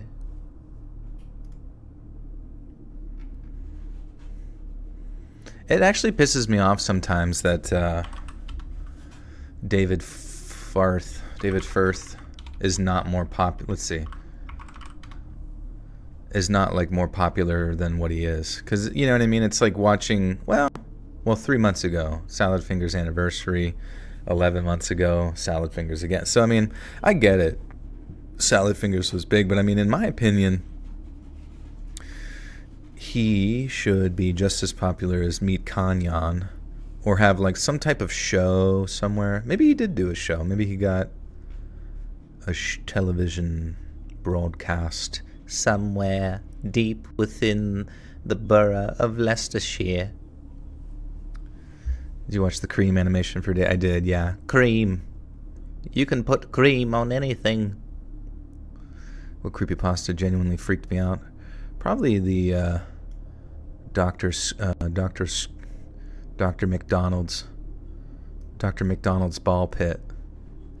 It kept me up at night just thinking about sloshing around in there with all those unwashed balls. Yuck. Yuck. Disgusting. What if that was your job at McDonald's?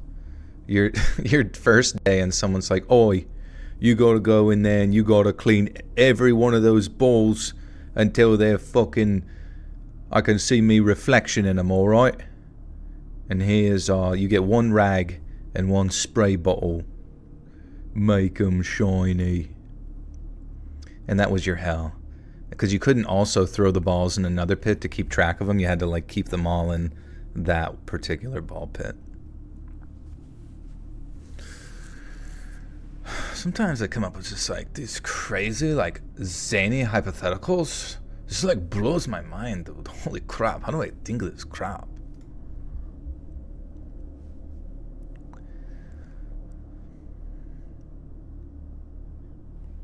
Alright, here we go.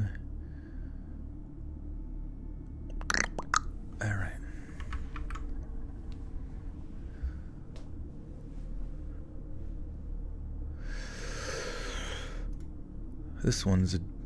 This next one's a true crime. It's kind of like Wonderwall, but someone dies in it.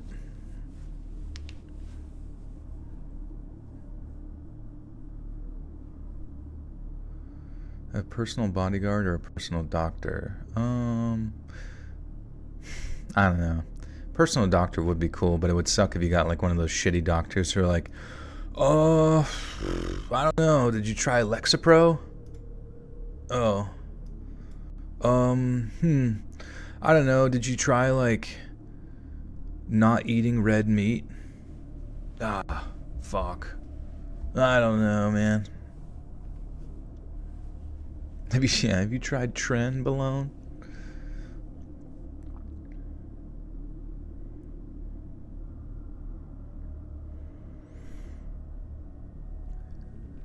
On Tuesday, April 16th of 1987, 4-year-old Marlena Childress was playing with her toys out in her family's front yard. Oh my fucking god, I just got the best idea. Five Nights at Freddy's, but it's told in the true crime format. Would you guys read that shit? Question. But it. Oh no. Okay. Five Nights at Freddy's, The Bite of 87. We're all familiar with that.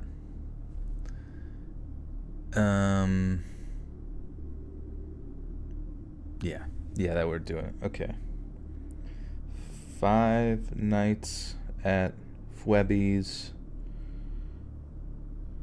The Bite of 87, but it's told in true crime format.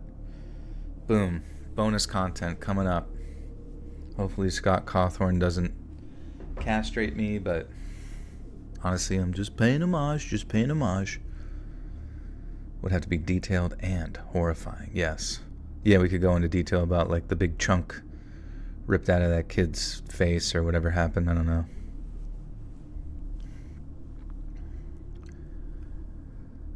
On Thursday, April 16th of 1987, 4-year-old Marlena Childress was playing with her toys out in her family's front yard.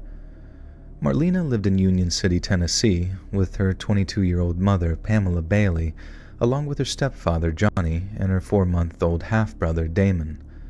Also attending the house that day was Marlena's 7-year-old stepbrother, Jerry, who was present until we picked up by... Yo, Hip E, what's up, dude?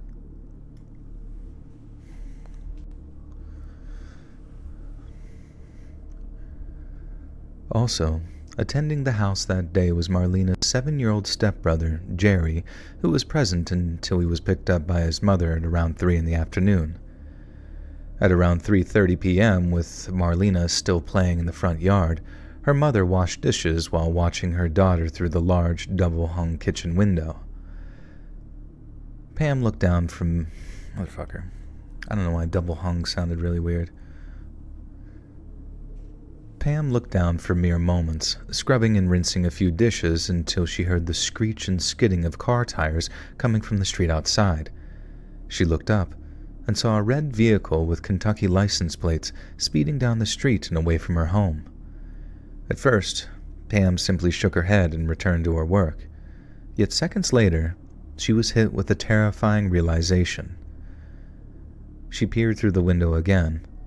Then, as a choking panic erupted in her chest, she rushed outside into her front yard to find that little Marlena was nowhere to be seen. Following a frenzied search of the surrounding area, Pamela rushed to contact the police, and she strongly suspected. Hey, Miss Rage 96, welcome to the Buttersock cult. You now have access to bonus content. What's good, man? Been a while. Thank you again, Miss Rage.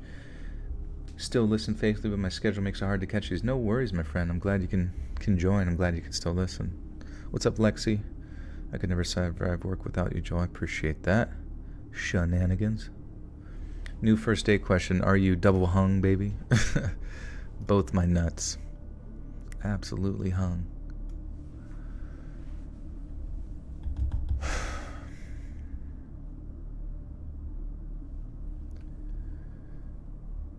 She strongly suspected that her 4-year-old daughter had just been abducted by someone driving a red car with Kentucky license plates specific to McCracken County in the state's far west.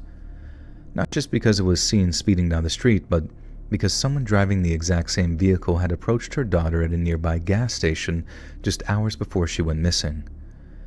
After surrendering to the kid's demands, Pam had taken Marlena and her brother Jerry to a nearby gas station to pick up some candy. After obtaining her sweet treats and in her excitement to return home, little Marlena had run out of the store following her mother's purchases with the goal of being the first back to the car. Pamela quickly followed her daughter out into the gas station.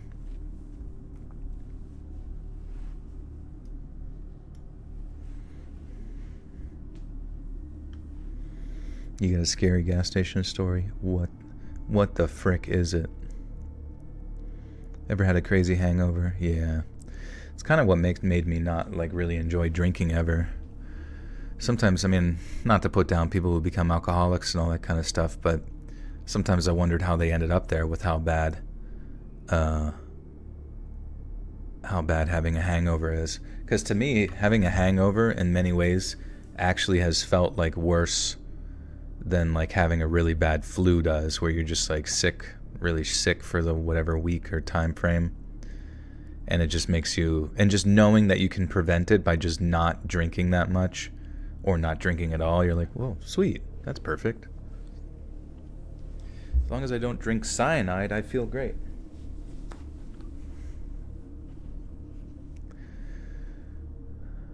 Preacher approached me when I was 17 at a gas station, cornered me saying I was married to everyone I slept with and must be married to a lot of men. Oh, that's awkward. How does he even know that about you? Just like half. Then he threatened me and told me that he wanted to... Oh, Jesus. People around us recognized him as a preacher and did nothing. Oh, wow. What the fuck? So he was actually like a person of... position of authority in town. That's really awkward.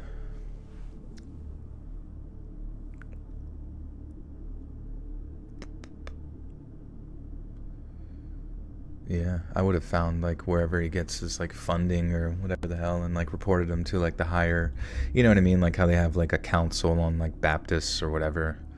Sometimes you can report people to those, almost like a better bureau or what, you know, that kind of thing. It's awkward.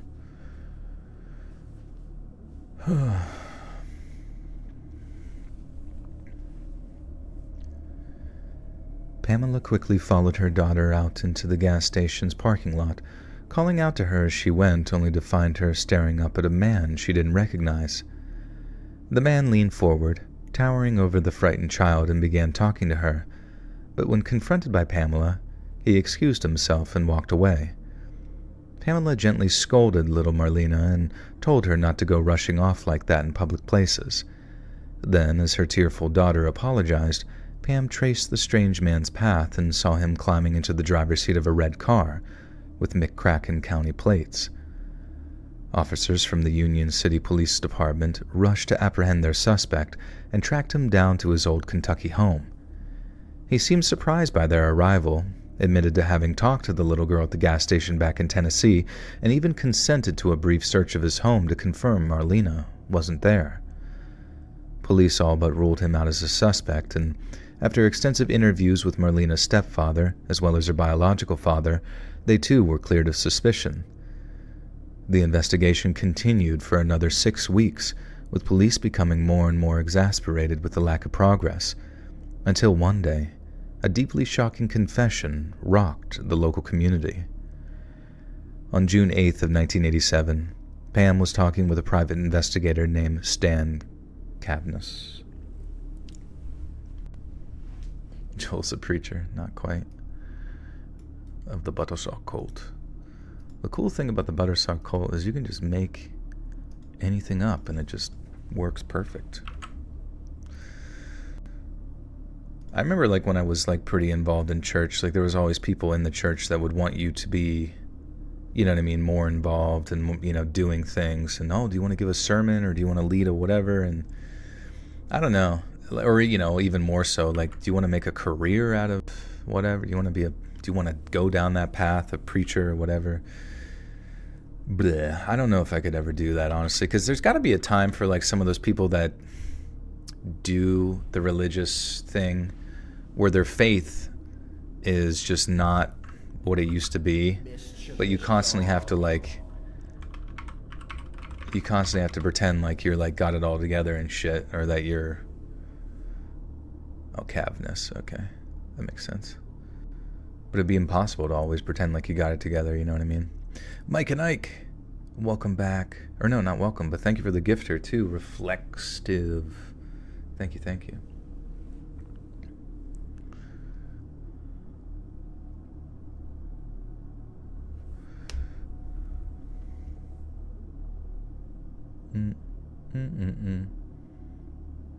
Love your honesty. Oh yeah, no worries. I mean, I think the only way to really operate in life is to be honest with yourself about shit.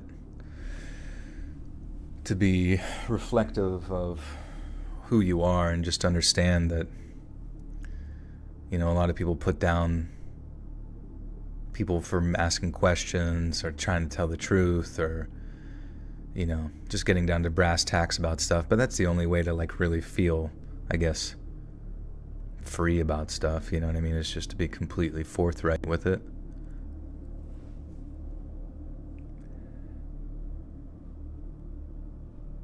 Yeah, there were some good stories in that Halloween, the Halloween set.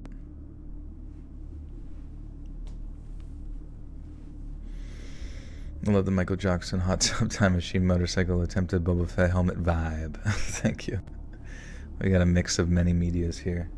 Have I seen the Smile movies? I've seen the first one, and which was very creepy, and also very reminiscent of the It Follows sort of storyline, but kind of had its own spin. I haven't seen the second one yet. Being a pastor, you just need to listen to God's direction for the church. Wait, you're a pastor, Don? You're not a pastor, bro. Asking all these hypotheticals. I always thought you were like a teenager or something. Or you're just kind of giving general perspectives. Oh, you just meant pastors in general. Well, yeah, still. That's the thing, is like, what if you were a pastor, then you were like, I don't know how I feel about this, but I have to be the leader. That'd be a really hard thing to fake, is your belief in something.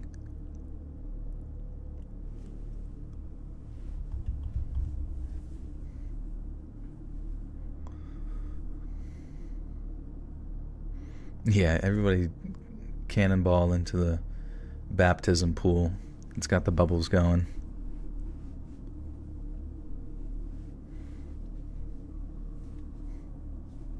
But that's the thing, is like, and not to keep digging into this, but I've always found it fascinating, because like, what if you started out, you know, you've got you're young, you're, you know, in your 20s or some shit, and you grew up in the church, and you want to be, they wanted you, you know, you felt some degree of pressure to be leadership within the church, but you knew that there was like sort of like inklings in the back of your mind of your uncertainty of your faith and that kind of thing.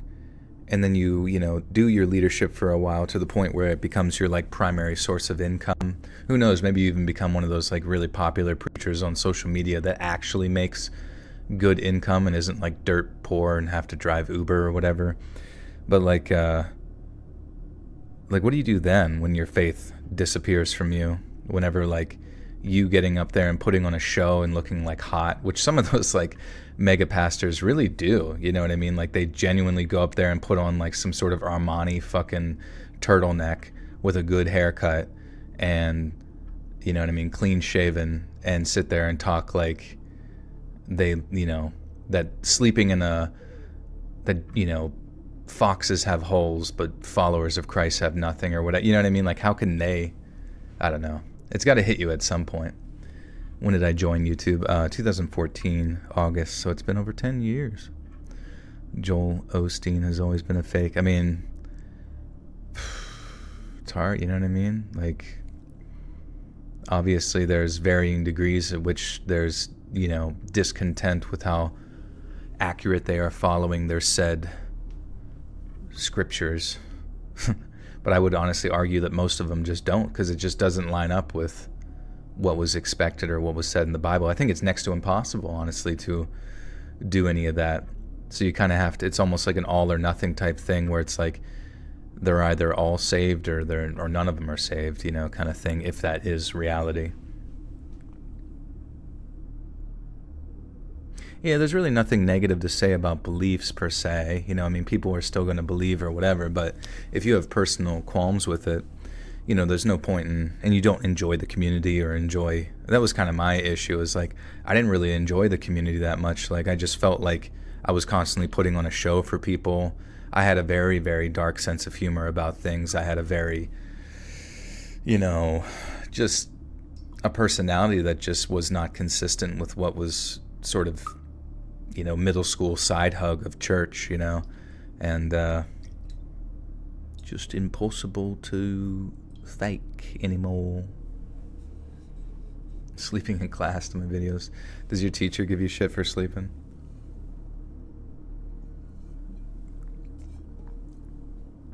Lori, long-time listener, first time I caught it live. Keep doing what you do. I appreciate it more than you know. Oh, thank you, Lori. I will do just that. Thank you. It's Halloween. Oh shit, it is Halloween. Happy Halloween, guys. October 31st here on the East Coast, and I guess beyond, all the way to Australia.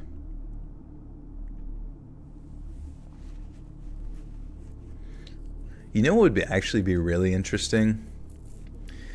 You know how there's all these like different subsidiaries of like various religions?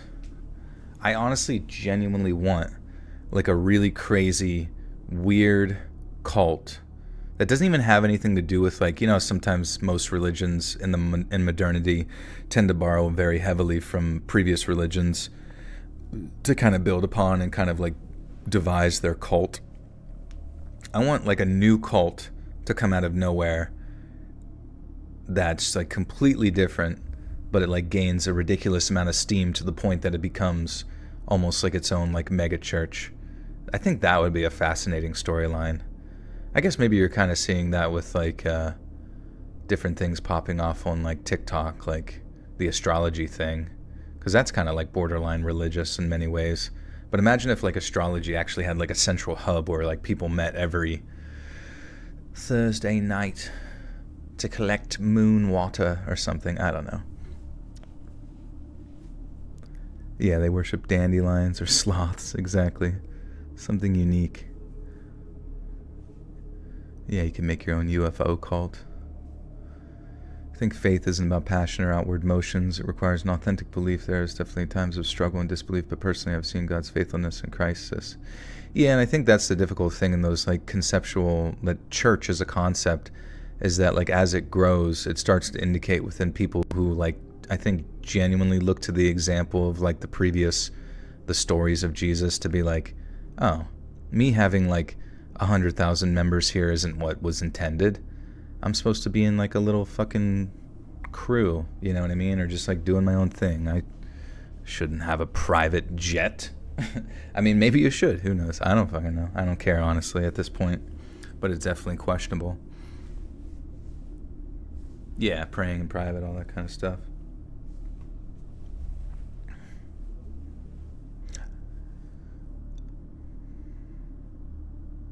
Hey, Toki, what's up, dude?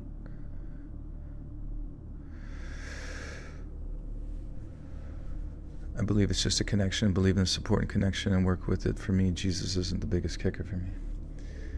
Yeah, I don't know.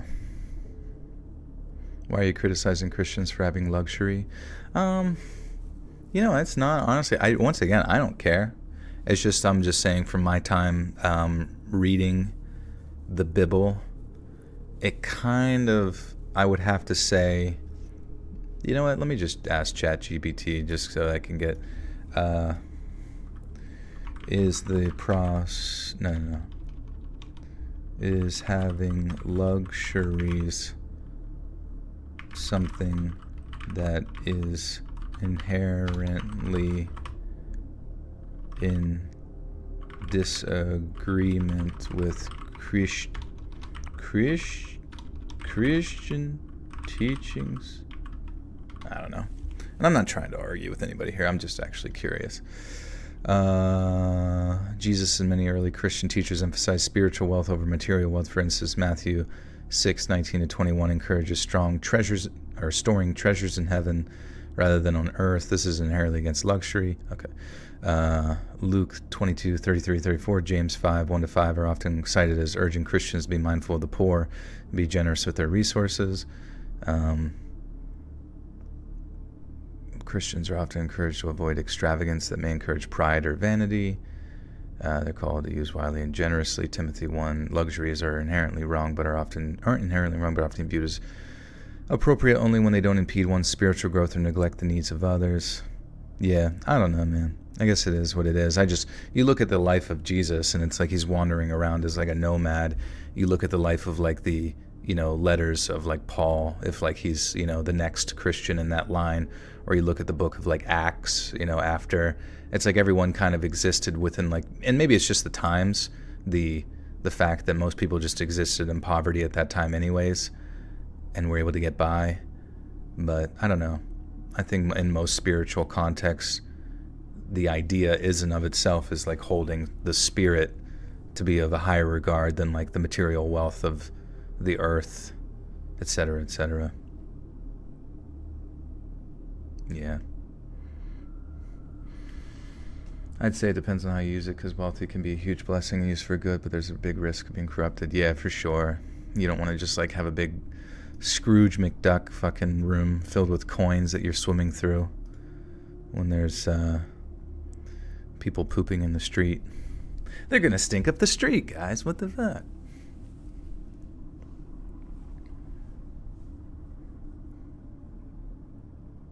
Start in the book of Joel. Yeah, I don't even know if I've ever actually read through the book of Joel before, but I recall it's like some prophet in the Old Testament warning of like an incoming locust horde ready to eat all their crops, which is pretty much just me eating fucking pizza and lasagna. Okay. On June 8th of 1987, Pam was talking with a private investigator named Stan Cavness.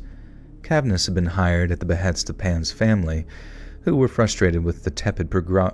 Very tepid progress. You own the Ethiopian Bible. It's what I'm currently studying. Quite interesting. Yeah, I remember hearing the Ethiopian one had the Book of Enoch in it, like as canon, which is like talks about all the giants and the angels, and people say it like crosses over with the aliens, giving people like technology and war weaponry and shit like that, which is, or music too, I think, which is pretty neat. But it also might just be sort of a symbolic testament that like those things are so key to the human existence that they are in and of themselves divine, I suppose, or whatever we might describe as divine. You're also reading the Red Book by Carl Jung. Yeah, I heard the Red Book is interesting because it's like, it's kind of scary. It's like really, really lonely, but also like being really, really alone, but also surrounded by terrifying, spooky ghosts and shit like that or something. Maybe I'm wrong, but do you believe in aliens? I mean, I think it's possible, whether they live in the interior of Earth or outside of it, or within the dimensions between. Maybe all three. Who fucking knows, dude? I've never seen them.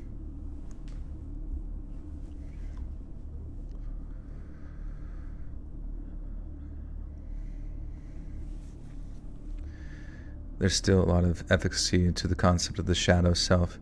Yeah, I've always been curious about the shadow self, and it's honestly in a weird way. I feel like the shadow self to me, at least the way that I had recollected, is that it's sort of in like a cathartic sense made me feel better about who I am, knowing that almost like other, and maybe I could be wrong, correct me, you can tell me what your definition of the shadow self is, but like understanding that you have a very, very dark side of yourself, or you could evolve into a very dark perception of what you used to be, both through, I don't know, the actions that you've taken or wherever you end up manifesting at.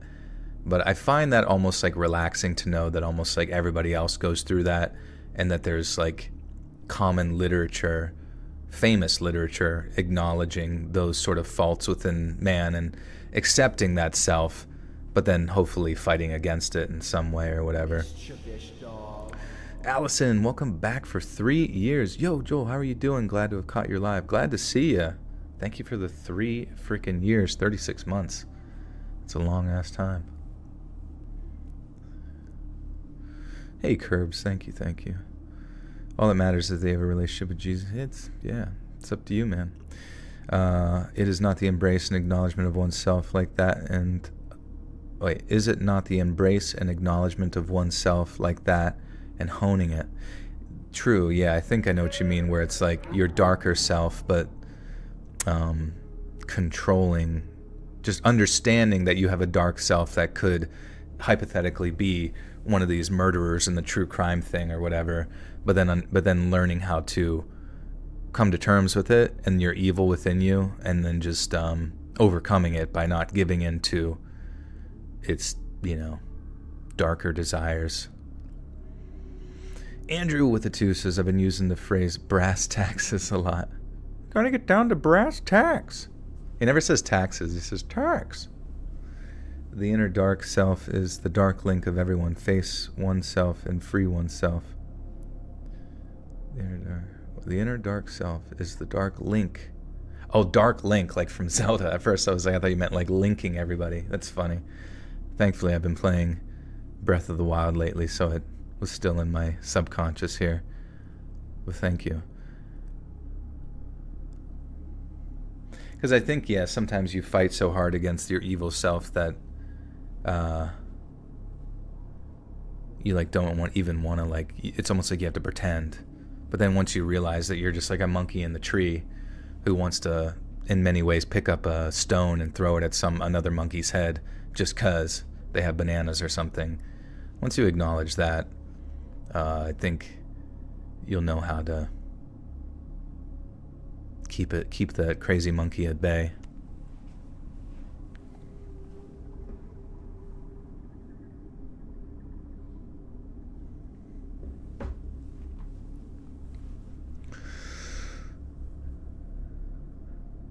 Cavness had been hired at the behest of Pam's family, who were frustrated with the tepid progress of investigating police.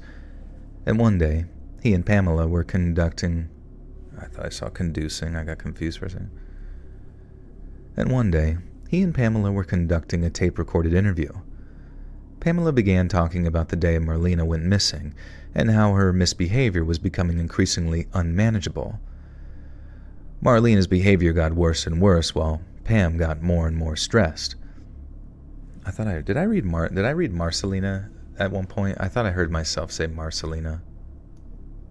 I don't know. My inner Arthur Morgan in these stories. Yep.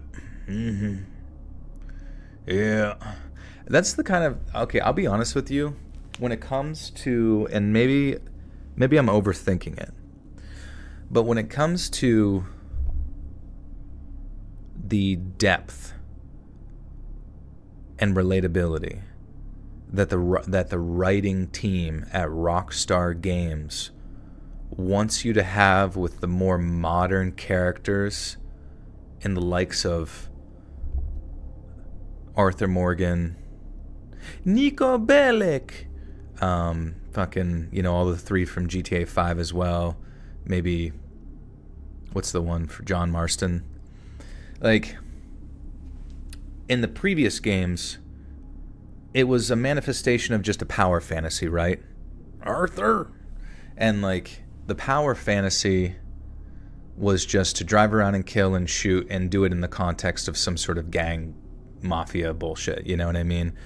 But then because as the stories got more and more in depth, it was like I don't think that they have appropriately melded the desire for the cutscene character of Arthur Morgan and the bloodthirsty, rampant person that you turn him into when you take control of the sticks, you know what I mean? And I've never been able to make sense of that, I guess, within a writing context.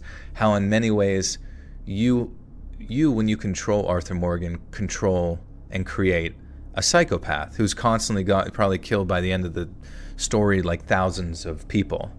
And yet for some reason in the cutscenes he's supposed to be like, well, I am a pretty merciful fella. Yeah.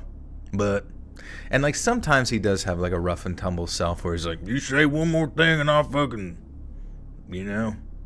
do probably not a nice thing.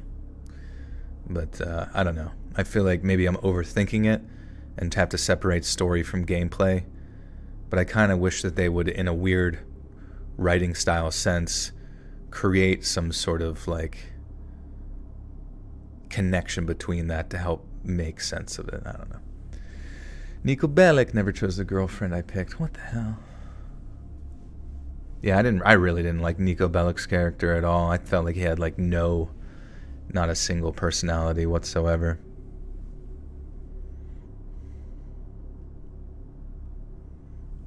Yeah, I mean, maybe even the fact that you're taking over, maybe they could do like almost like a commentary that when you take over his character, maybe he has some degree of like blackout stuff. That's why I kind of liked, who's the guy from GTA 5 who's like a psycho? Fucking Trevor. That's why I really like Trevor's character, because it kind of just explains like, I'm fucking crazy. I'm fucking crazy. And because he's crazy, you can't even really outdo his crazy, and it still just always like makes sense. In my experience, the cutscenes make me want to play the game how I imagine he should, but when you're forced to gun down 500 Pinkertons, it creates a disconnect a little bit. Yeah. Also, I never really understood his motivation to constantly like listen to Arthur. We need more money, Arthur. Like, you think after like 3 heists, he would just be like, Dutch, I don't really think you're much of a leader anymore. Kind of fucking annoying, to be honest, with not much direction. Psychopath is capable of dichotomous switching. If you've ever seen it happen, you'll never forget. It's everything is black and white to them, and they will go from love to murder. And that's a good point. That is a good point. So I guess that could indicate the differences. I just kind of wish maybe they showed that in the cutscenes a little bit, like his a little bit of an acknowledgement of his psychopathy. That wouldn't even need to be like a fourth wall breaking thing, but it could, just from a narrative sense, break the fourth wall just a little bit to like wink and nod that, yeah, we saw you blow that dude's head off with a shotgun. And we know you liked it.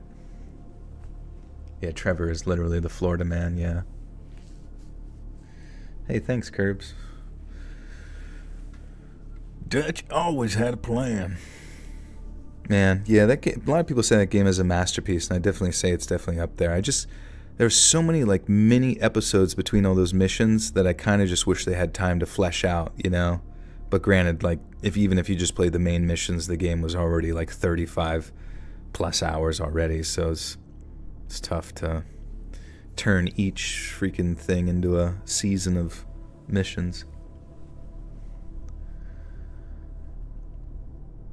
Pamela began talking about the day Marlena went missing, and how her misbehavior was becoming increasingly unmanageable. Marlena's behavior got worse and worse, while Pam got more and more stressed. Then finally, after a bout of near riotous misconduct, Pamela snapped, spun around, and struck her daughter on the back of the head.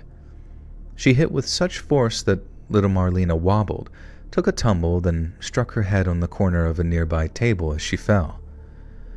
Pamela rushed to her daughter's aid, but was horrified to discover that smashing her temple against a...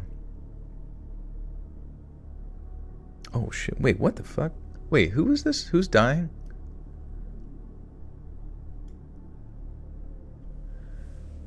Did we miss something?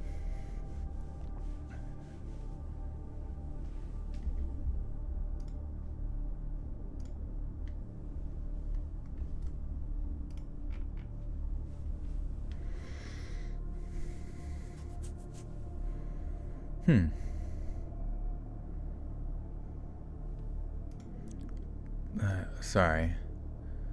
Okay, just listen to this. I feel like we're like... Because didn't this little girl get kidnapped? Didn't somebody get kidnapped? And now she's like getting killed?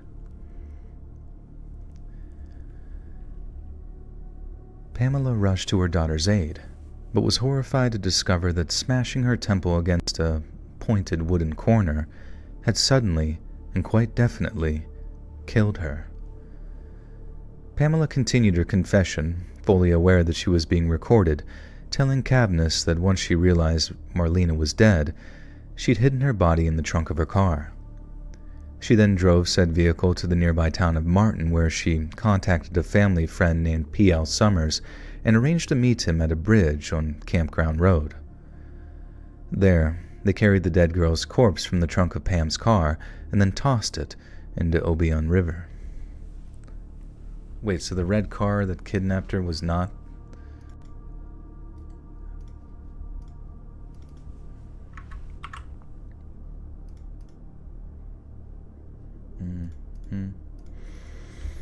How do you say this place? Obion.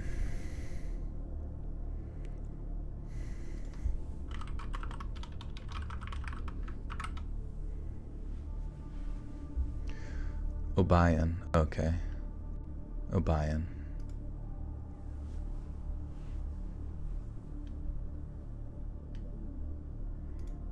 So wait, this is the true story. It wasn't a red car that stole her. This is actually what occurred based on a private investigator's.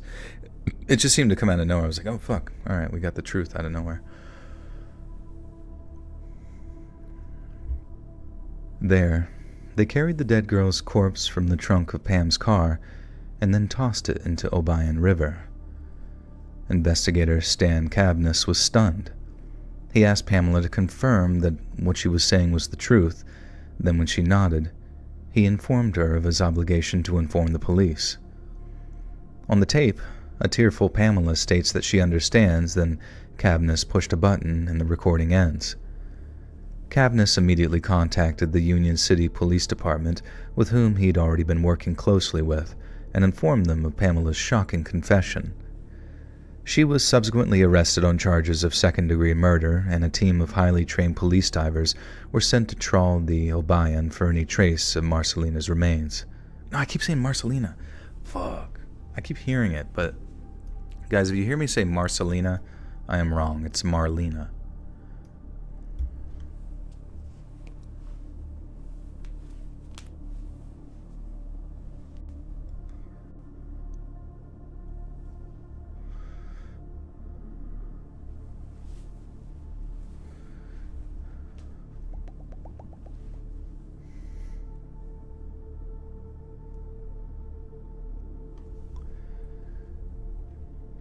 She was subsequently arrested on charges of second-degree murder, and a team of highly trained police divers were sent to trawl the Obion for any trace of Marlena's remains.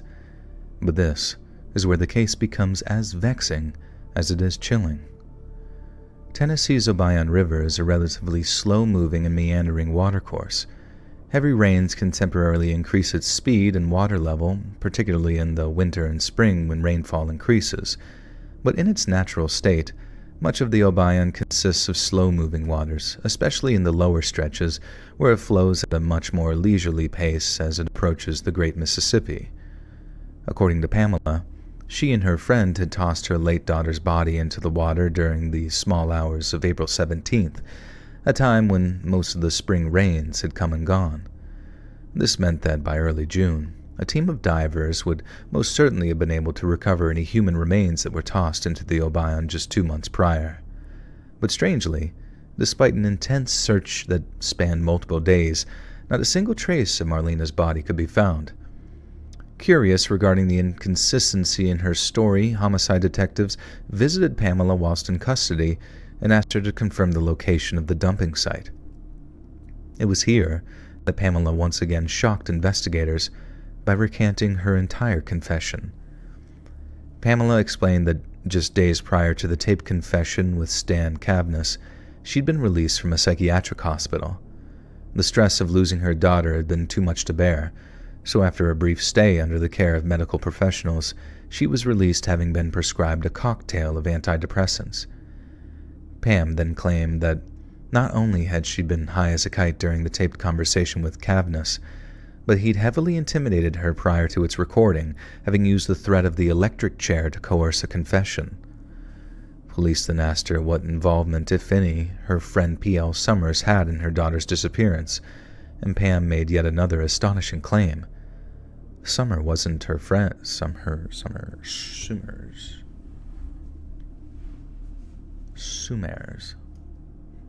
Need my eyesight tasted.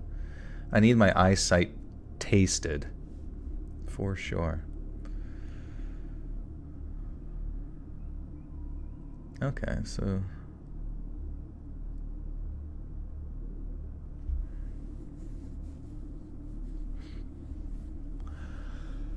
You know what cereal I miss a lot, and I haven't had it in so long? Was those honeycombs. That honeycomb cereal. Dude, that shit was so fucking good, man. It's actually insane to me just like thinking how most of my childhood diet consisted of just like high fructose corn syrup cereal, like in the shape of like various oblong mascots. I don't know. Yeah, but Honey Smacks were good too. They all were so good. Just like different forms of the same shit. And that's all I would eat all the time. Oh my god, Kix? Yeah, dude. Kix like were supposed to be like healthy, but they were not. But they were good. I remember as soon as someone showed me that you could take, like I used to hate cornflakes, and then when someone was like, look dude, and then they just fucking like put sugar all over it. I'm like, whoa, that's how you do it, huh? You just dump sugar on anything and it makes it great. Summers wasn't her friend. He'd been her lifelong abuser, and it was he that had abducted and murdered little Marlena. According to Pamela, Summers' interest in her would wax and wane. Sometimes he'd be a consistent menace.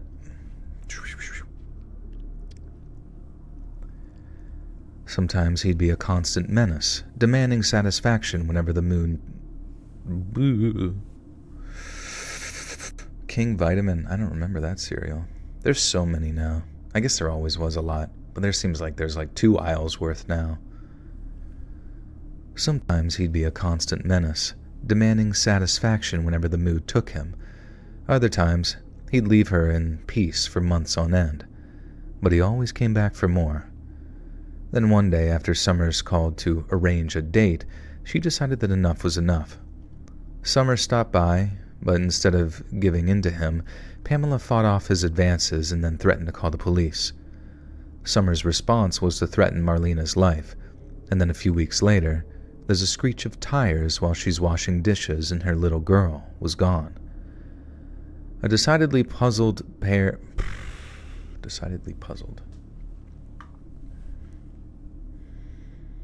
Seeing that Russia is suing... Yeah, I did see that. Suing Google for $2.5 decillion. Guys, I think if we do enough fundraisers, enough charity streams, we can save Google. Google. Can you imagine that, though? Like a court in Russia decided that.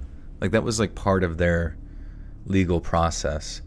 Which kind of brings into question like the legitimacy of any of their like legal processes internally at all. Like if they can do that to like a huge corporation like Google, imagine what they can do to, what they do to their citizenry. Just makes you wonder. The new line of cereal that Snoop Dogg put out actually has BHT in it. That chemical is responsible for all kinds of major health problems. Really? Ah man, but that's Snoop Dogg, baby. How you gonna put down Snoop Dogg? He can't do nothing wrong. What if he's the one? He's in the fucking factory just mixing up a big batch, and he's like, ah shit.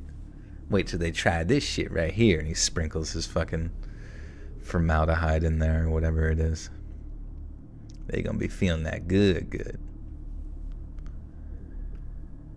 A decidedly puzzled pair of homicide detectives then paid a visit to P.L. Summers at his home. There, they informed him of the accusations, and his reaction was incredulous. Summers categorically denied Pamela's shocking claim and retorted by painting her as a liar of pathological proportions. He stated he and Pamela had shared a brief dalliance. Dalliance? I love learning new words, man. It makes me feel stupid. Shit. Okay, what is this word? Dalliance. Hey there, Dalliance. Why don't we meet up and have some sex? Dalliance. Okay, I'm dumb. Dalliance def. Fuck. Refers to a lighthearted or casual involvement with something or someone. It can mean a brief or playful, romantic or flirtatious relationship, a casual or non-serious involvement in an activity or subject. Okay. Any thoughts on them rebooting the Scary Movie franchise? You know, it's funny. I saw that, and it's funny because we just went on like a long rant last time talking about one of the older Wayans brothers, right? And I'll be honest with you, Scary Movie 1 and Scary Movie 2 rocked, in my opinion. The reason being was that they were rated R, right? So it had rated R style early 2000s humor, which didn't care about like PC stuff. It didn't care about any of that stuff. It just like said humor that was raunchy and poopy and not so nice. Now the following like Scary Movie follow-ups, like Scary Movie 3 and the whatevers, like they were silly goofs, you know, but they weren't R-rated style humor of that time that it could live up to, I guess, compared to other comedies.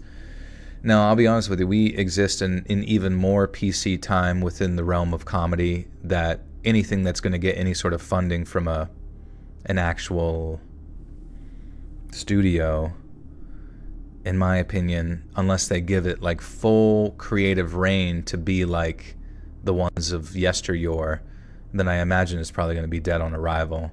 Because how the fuck, like, you know, we all know what funny is at this point. We've been on Instagram like every day of our lives for the past. We've been on YouTube. Like, that's where you're going to find all the funny shit, the stuff that like tells the truth, you know, because the truth is funny, and saying the truth out loud, especially in a very raunchous or creative way, it makes comedy. And we know, you know, there's decent stand-up comedians nowadays that do it by saying crazy shit, whatever. It's not quite what it used to be, but, you know, yeah, 34 years old. Yep, millennial as fuck, bro. Yeah, baby, yeah. I love that generation, man. I love talking about my age. Anyways, but you knew it. You absolutely knew it. Freaking hell yeah, dude. But the point is that, like, if it's something that's going to have to go through like 10 million, you know, censor teams prior to getting to the silver screen, it's going to be dog shit. You know, comedy can't be not funny. You know, I recall, what was it? Borat. Borat was one of the funniest movies I'd ever seen back in the day, right? And I do not recall anybody talking about Borat 2.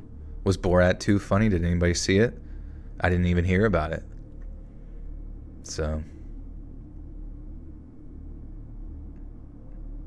I don't know.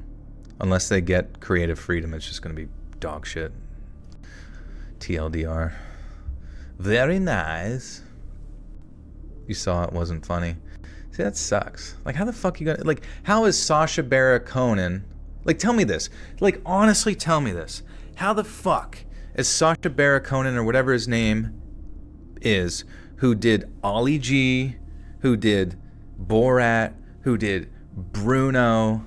Now, granted, the one where he's the dictator, that was not so good because it was, like, not trolling people and whatnot. But how can someone who's, like, such a creative comedic genius, where he's not even writing the jokes, he's literally creating them on the fly and still being hilarious, like, shit your pants funny. Like, how are all these comedians just, like, arbitrarily in the modern age just getting unfunny? Like, how do you get unfunny? And the only thing I can think is, yeah, maybe it's just too political. Maybe they're just, like, so obsessed with the modern day, like, left's definition of what it is, what it means to be, like, politically correct, that they just don't have any creative freedom to like say any truth or like be offensive. And that's the whole that's what's funny, dude. That's the funny shit, is telling the truth about stuff and doing it in a comedic way. Like, just, I don't know. I don't know what the fuck they want. Like, what do they want? Just make something good. Fuck's sake. Or maybe, you know what they probably want? They probably just want a nice tax write-off. Because every time one of these like shitty movies fails, those studios gets to write off what, like $100 million to $500 million or something, and then they just get to move on or whatever.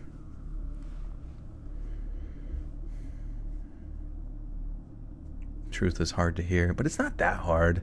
And the only people bitching most of the time is like a very limited hangout of like bots and goofballs on fucking Twitter and Reddit. Like, most of the time, that is not the majority of the individuals you come across in real life. And maybe the sort of circle jerk of Hollywood is just, the hive mind is just like too powerful within those small circles of creation that it's just next to impossible to avoid. But I will be honest with you, most of the population just wants to hear good, funny comedy. They want to hear the truth. They want to hear people poking fun at stuff that they weren't allowed to poke fun at for a while now, even though it's so fucking funny and dumb. You know, even though they secretly like whisper it to their friends or send memes, you know, to each other day in and day out. Like, that's what people want. So just give it to them. It doesn't even need to be that great. Like people say like Shane Gillis is funny. He is funny, but he's still, like, when I look at the realm of the there's still times where, like, when he goes into the like offensive humor stuff, I still see in his eyes, like, he looks around at his crowd like, oh, like a caveman, like, oh, anybody gonna shoot a fire arrow at me? You know what I mean? Anybody gonna, are they gonna come at me? Are they gonna turn me into meat? You know, and it's like, shut. Like, I love him, great, hilarious guy, but I just hate that is the glass that people have to walk on every day of their life anymore. The people, like, you are the jester. The jester defeats the empire. The jester defeats the emperor. The jester is the one who makes the king laugh, you know, in the game of whatever card game you're playing in your head right now.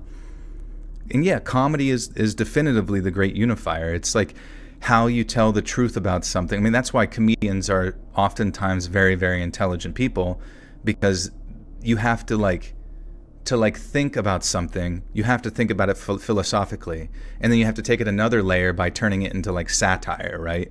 So it's, the jesters aren't happy. I mean, sometimes the jesters aren't happy because they can't, I don't know, because it seems like sometimes they probably feel like they're the only ones or one of the few people that maybe feel they know the truth about something, or feel that they can tell the truth about stuff, and they're able to see maybe the joke that all of it is.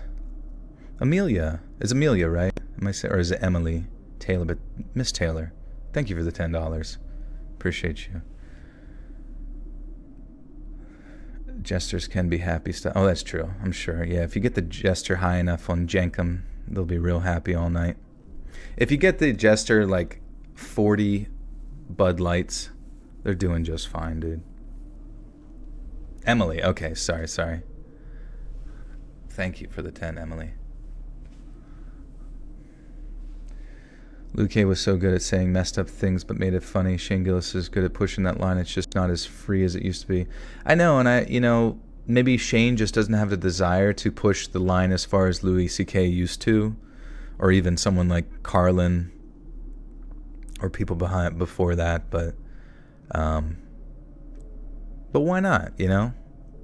And maybe that's just not part of his like personality type, because clearly, like, all of those comedians do have a certain personality type, and if they were tiptoeing, you know, across a tightrope most of their life, it's really hard to, like, in your professional capacity, unlearn that and then become like a very, very staunch troll that you might find in Norm Macdonald or something, because clearly Norm Macdonald enjoyed saying stuff that rubbed you the wrong way, and I think that was brilliant. He was brilliant at it, and did not give a heckin' frick.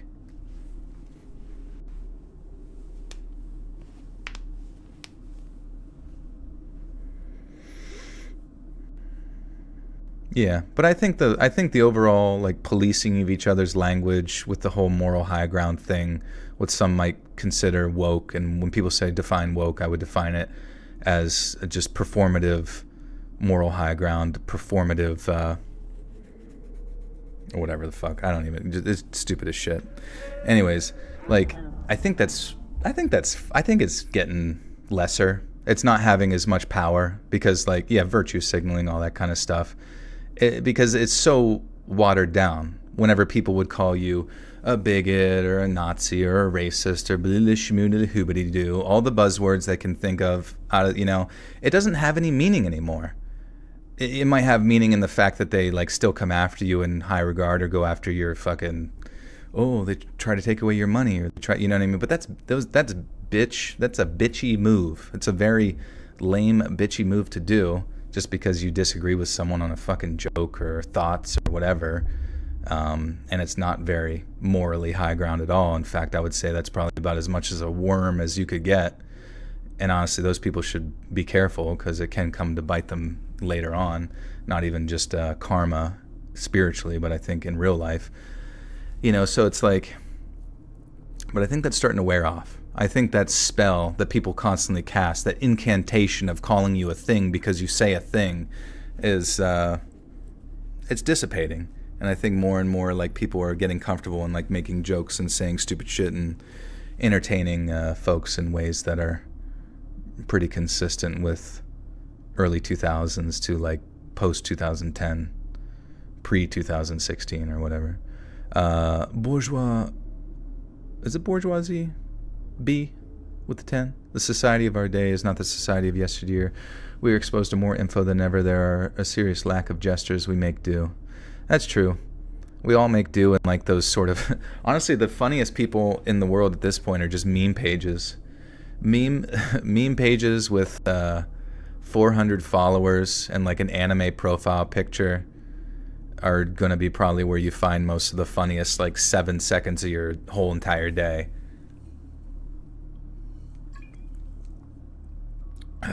Bourgeoisie. Okay, nice.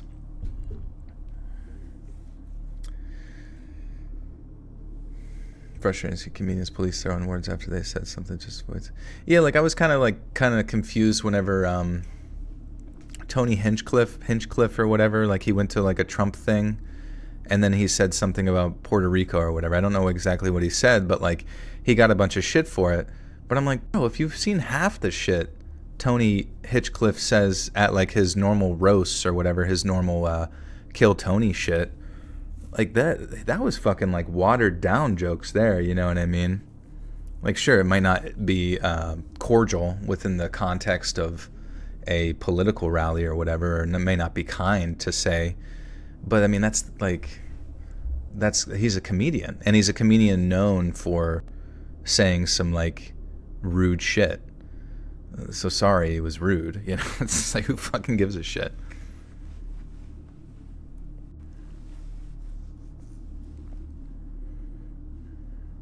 Honestly, the Hawk Tuah girl is the funniest, probably the funniest comedian I'd ever seen.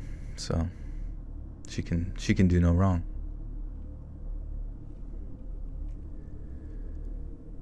He stated he and Pamela had shared a brief... Oh, I forgot how to fucking say this word. What if then I started on a tangent again? Dalliance. Why is he at that rally? Probably because he supports Trump. I don't know. I couldn't really see why else he would go to a political person's thing unless he was voting for them or whatever, or was like not a fan of the opposing party. He stated he and Pamela had shared a brief dalliance many years ago, and that he didn't even know that she had a daughter, let alone kidnapped and murdered her. Police then asked Summers if he had an alibi for the day or Marlena's... Fuck.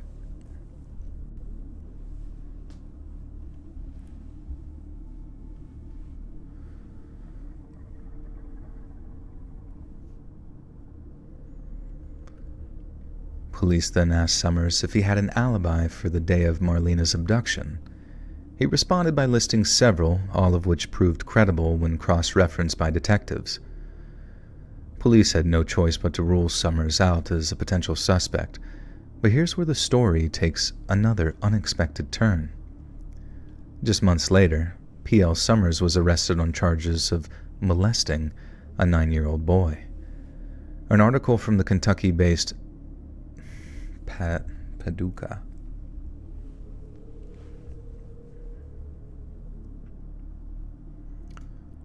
Sun.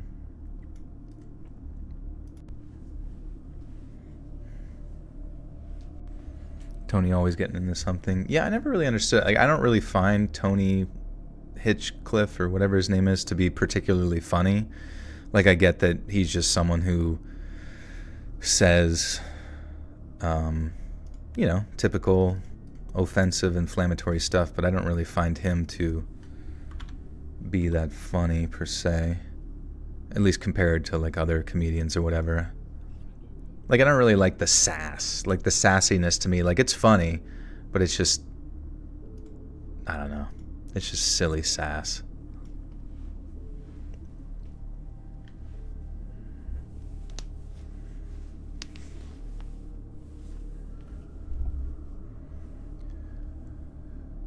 An article from the Kentucky-based Paducah Sun, dated September 30th of 1987, states that a 65-year-old named P.L. Summers was arrested the previous afternoon on charges of aggravated battery. And what's more, Summers was arrested after a traumatized child approached their parents. He wasn't caught at the scene.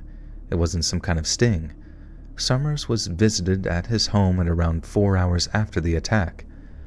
Unless the 9-year-old was accused of molesting, Bourgeoisie B, welcome to the Butter Sock Cult. You now have access to bonus content. How did he get away with it? I don't think he's getting away with it anymore.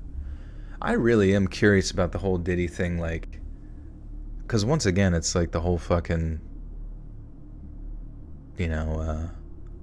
what's his name? Fucking Jeffrey Epstein style fucking huge, you sit there and think it's going to be like a house of cards that's going to come tumbling down, and yet you don't hear about anybody. You don't hear about any other person really being implicated in any of this stuff. Yeah, as it's been going on forever and ever. Yet all the clues are there, but you just don't hear about it, and it's, I don't know. It's just odd to me. Oh, your house of cards is gonna come crumbling down, buddy. I imagine Tony will take to any stage he is offered. He's not always funny, but he's always put on a show. Yeah, and honestly, like, sure, I don't think you realize, like, external from, like, somebody doing something illegal, whenever the news says that you were a poo-poo nanny boo-boo head for saying bad words or whatever on a stage, that's good for you. Like, it might not be nice what he said or whatever, but the fact that we're sitting here talking about Tony Hitchcliffe, the fact that the news is like wrapping him up with Trump, one of the most talked about names on the fucking media for the past like almost decade at this fucking point, like, dude, that's perfect fucking press for him.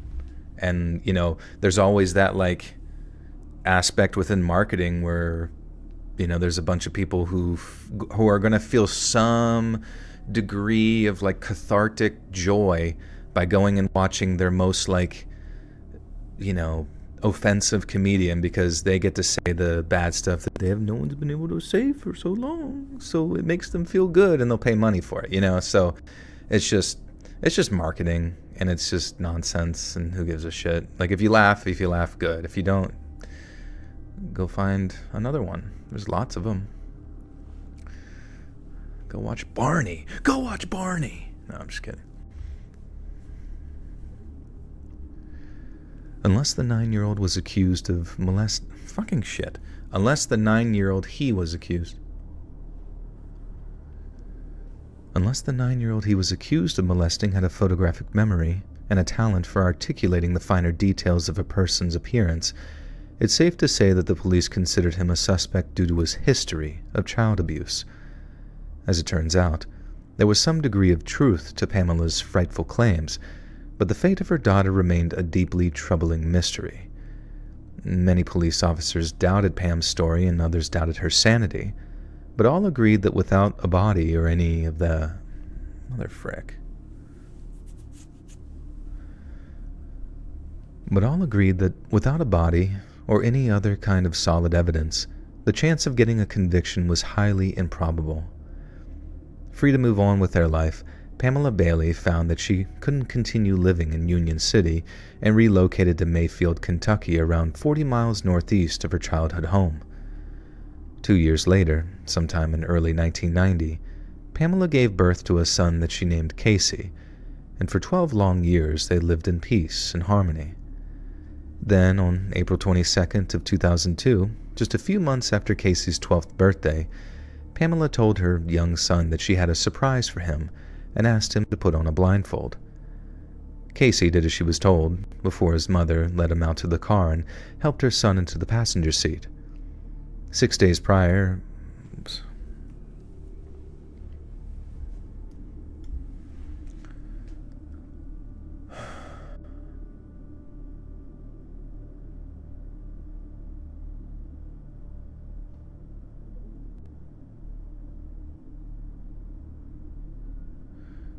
Yeah, who do you guys currently find to be like laugh out loud funny? Because I'm looking for new comedians as well. I know we talked about this before, honestly, but I'm always interested in newer ones. I don't know. There is really a lack, and I know sometimes people kind of like shit on Joe Rogan or something for kind of putting out quite a bit of like lukewarm comedians.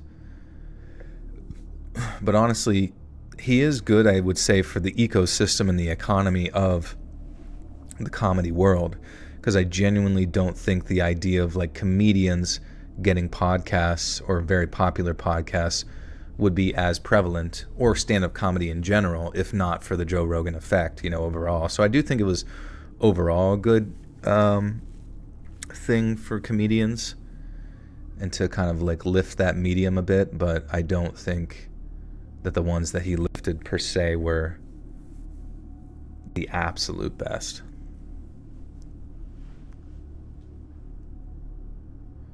What's my forte?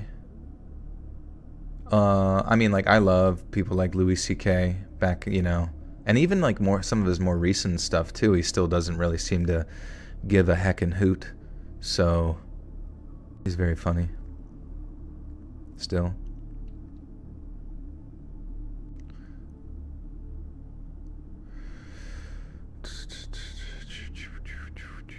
Jim Gaffigan was funny 15, 20 years ago. He's stale now, lame.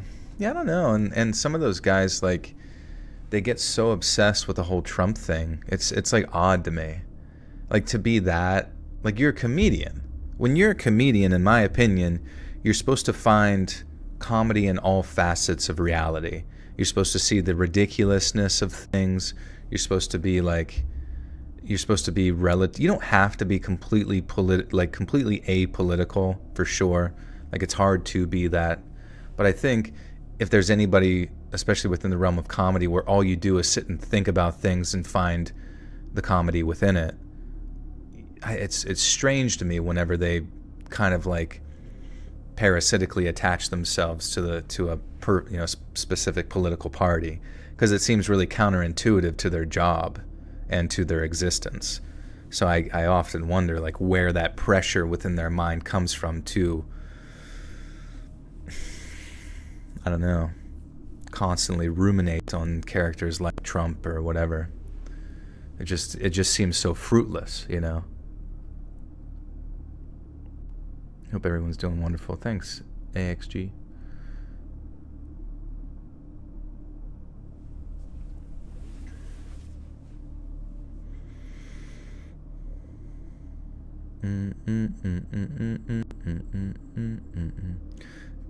Comedians are people too. Everyone's gonna have opinions, don't matter who they are. Yeah. Faux show.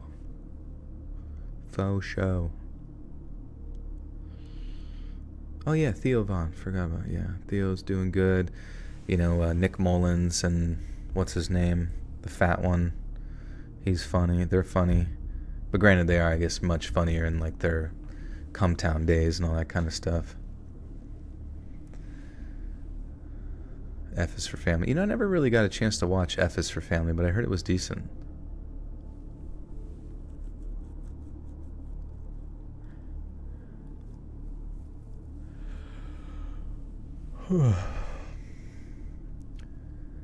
Six days prior marked the 15th anniversary of Marlena's disappearance. She would have been 19 years old had she been alive.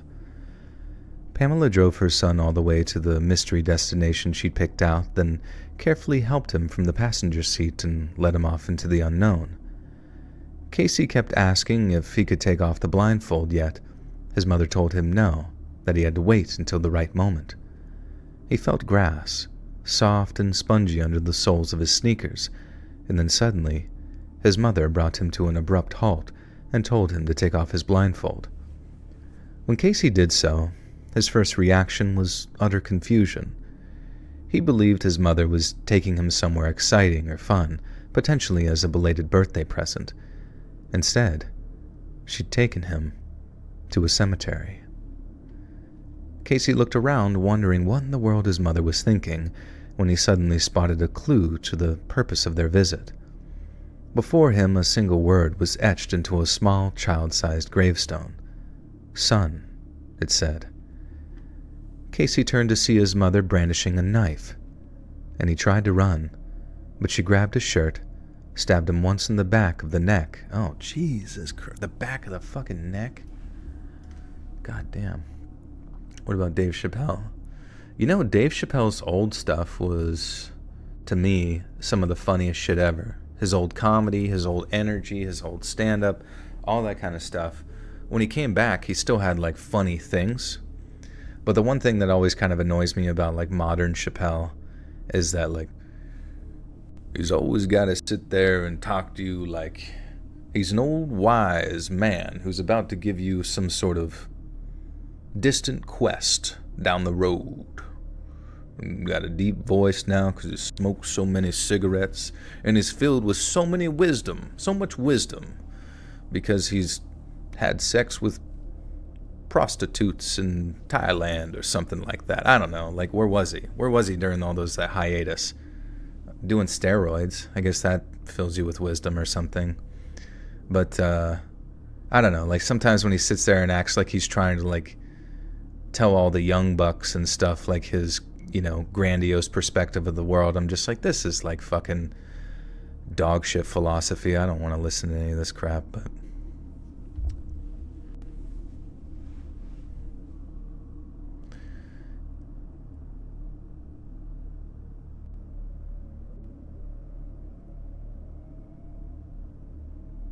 so many wisdom, all the wisdom. He was staying in Africa. I wonder which part of Africa it was. But I don't know. It's bleh. I don't know. I just don't like. I mean, I get that. Like, just save that for the podcast. You know what I mean? Save if you're gonna do stand-up like, I get it. And he's, you know, he's a brilliant storyteller. He gets up there, he's telling you a story, he pulls you in, and then right at the end, he snaps his fingers and he does the punchline, and everyone's like, oh my god, we've been waiting fucking 5 minutes and he finally got to a joke. Yippity dippity skippity, you know. But honestly, I miss the days when he was just like, hey baby, what you doing, baby? And the baby talks about selling crack to support his family. That's funny. That's funny as fuck. And I miss those days. I miss the goofy Dave. And I get it. Dave's in his 70s now or whatever. And it's like, that's fine. You can pass on your wisdom to us while you rot your lungs with cigarettes. That is totally okay. I just, I don't know. What's wrong with being goofy? Be goofy till you're dead. Be goofy as fuck till you're fucking dead. If you found strength in that, if you found comedy there, stick to it. It worked. Hawk Tua. I hope the Hawk Tua girl talks about spitting on a dick till she's fucking 98. Because that joke worked once and it's going to work forever.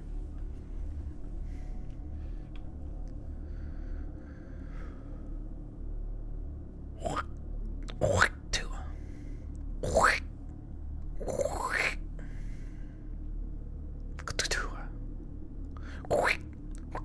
She should get like one of those like spit, you know what I mean? Like when she actually spits and it lands in like a metallic jug and actually makes like a ding sound. That would be great. Not quite the same, but Tim Robinson's Netflix show is top tier. It is, yeah. I think you should leave. And then his Detroiters is so fucking funny. I've only made it like 5 episodes into Detroiters, but it's so funny. I get it. Not everybody likes like absurdist humor or like kind of like potty mouth immature stuff, but I love a wide range of it. I find everything funny as fuck, you know?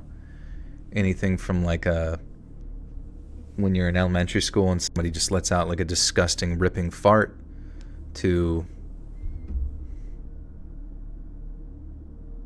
I mean, that's pretty much it, I guess, that's kind of like was peak comedy back then. We all had it figured out early. He tried to run, but she grabbed his shirt, stabbing him once in the back of the neck and twice through the flesh atop his shoulder. Thankfully, Casey's quick thinking and decisive action saved his life. His dynamic movement meant the stab wounds inflicted by his own mother were only relatively minor. He escaped, sought help, and then fully recovered following a brief stay in hospital.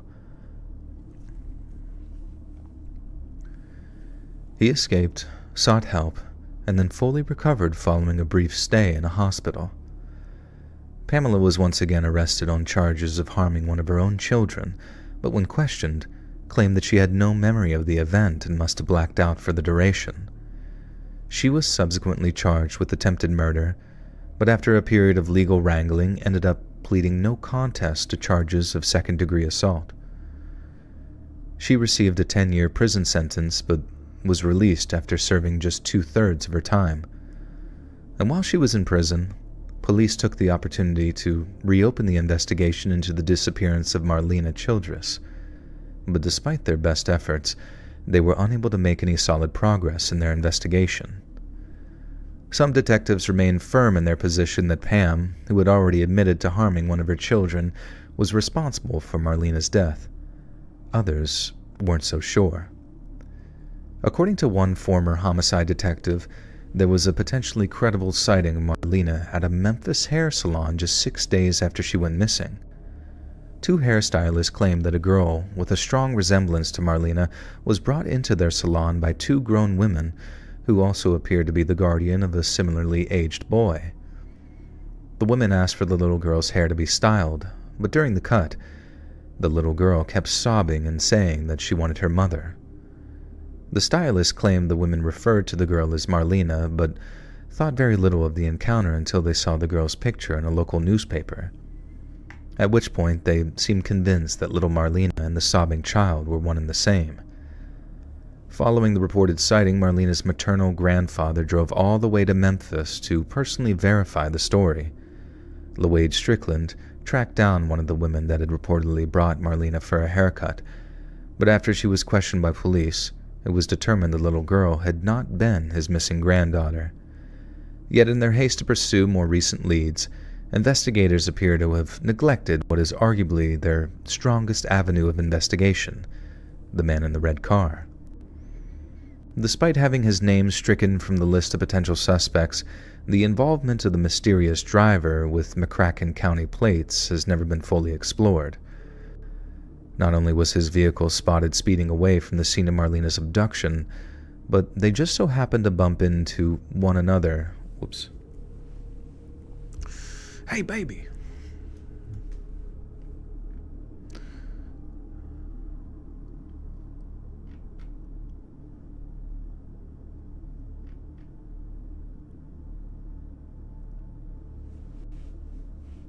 $200 subs if I end this story. Peter, if you do that, I will. But you first, you first.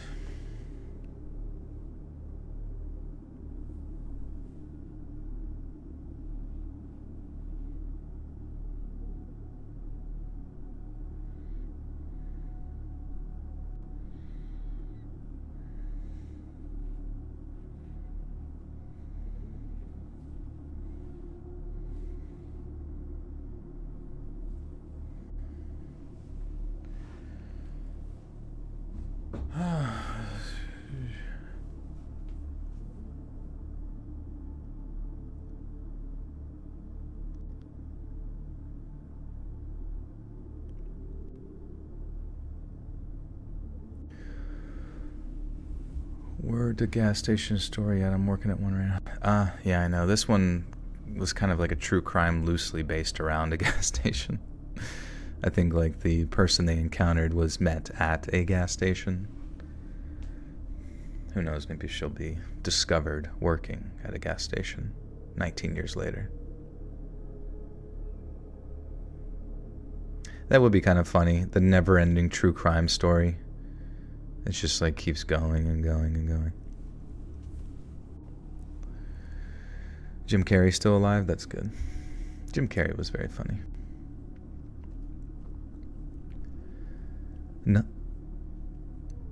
Not only was his vehicle spotted speeding away from the scene of Marlena's abduction, but they just so happened to bump into one another in a gas station parking lot just hours before. Police seem to have assumed that since Marlena was sitting on the man's couch or at his kitchen table, she couldn't possibly have been present in the home, yet their search appears to have been skin deep. The driver could have drugged Marlena to keep her quiet before secreting her away in a very discreet hiding place. Alternatively, he could have handed Marlena off to an accomplice in the hours between speeding away from her home and arriving back in McCracken County on the other side of the Kentucky-Tennessee state line. It's entirely possible that Pamela was in cahoots with this mystery driver and made a calculated decision to confuse and frustrate any subsequent investigation by claiming that she had been her daughter's killer. But if that was the case, why arrange for her daughter to be abducted in the first place? If 22-year-old Pam believed that she was too young to be a full-time mother, she could have easily placed her daughter into adoptive care. But that would have come with a degree of stigma, a sense that she'd given up. However, arrange for Marlena to go missing, especially if it happened during a brief lapse in her otherwise attentive care, that would leave Pam blameless. But what if Pam had a little more to gain than just her freedom?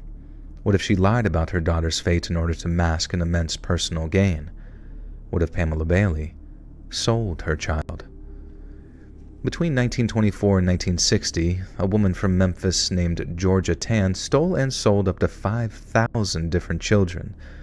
Operating under the cover of her position at the Tennessee Children's Home Society. Jesus, dude, what the fuck?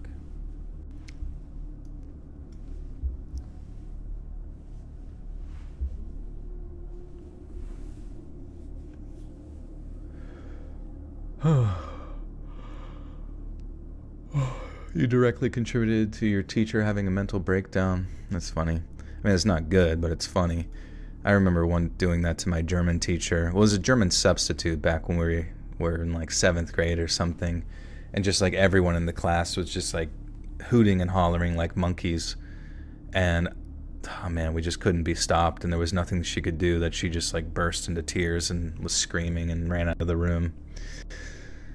I felt bad for her, but hey, you know, what do you expect from monkeys? Like we're born to hoot and holler, and that's what we did.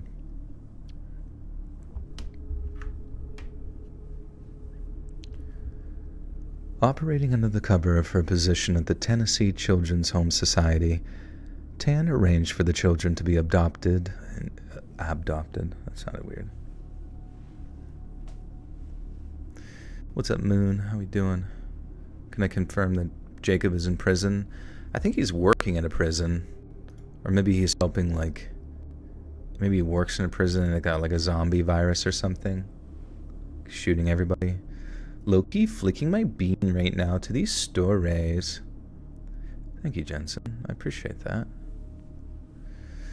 That's how you know you really care. His bean... Flicking my beanie baby. Hey, BTM Reviews with the big 10 gifted to Atlas, Scagnelli, Molasses Cookies, Manny Castillo, Christine Baker, Blueberry, Janky Mouse, Tater Baby 67, Vitality, Joe Cordova, and Iverson Tucker. Welcome, friends. You now have access to bonus content. Be sure to thank BTM Reviews. Bada bing, bada booms. Very kind. Thank you, thank you. What do I think about the Mendez brothers case? Not familiar with it. But if someone was being abused when they were younger, I can kind of see why they would enact revenge upon someone else. Because, you know, some people, I think, saw like last stream or whatever where they like, why didn't they just run away? But it's like, I don't know, if you've been abused your whole life, is your like immediate instinct to like, I don't know. I really don't know. Mike and Ike, thank you for the 5 gifters. To Monica, Umana, Abi, Najim, Kai, K, Damn It Amber, Deborah Dyer, yeah, those ones. Thank you, Mike and Ike. Be sure to thank Mike for that. Thank you, guys. Now you can see Joel's Chocolate Starfish on his members only videos. It is kind of crazy that YouTube recently added a not safe for work section to the members only area. But they said Chocolate Starfish only. Just kidding. Have you seen their doc? It's pretty convincing. Joel, do you need to read some of the stories and ever think, is everyone a victim? Do you read some of the stories and ever think, is everyone a victim? Oh, like the one that did the killing as well? Are like they the victim? Or do you mean like, Jesus Christ, is everyone a victim? Like, sorry, just to clarify.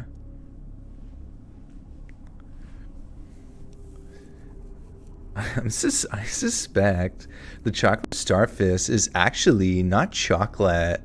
And and like around his mouth it's just like stained with shit.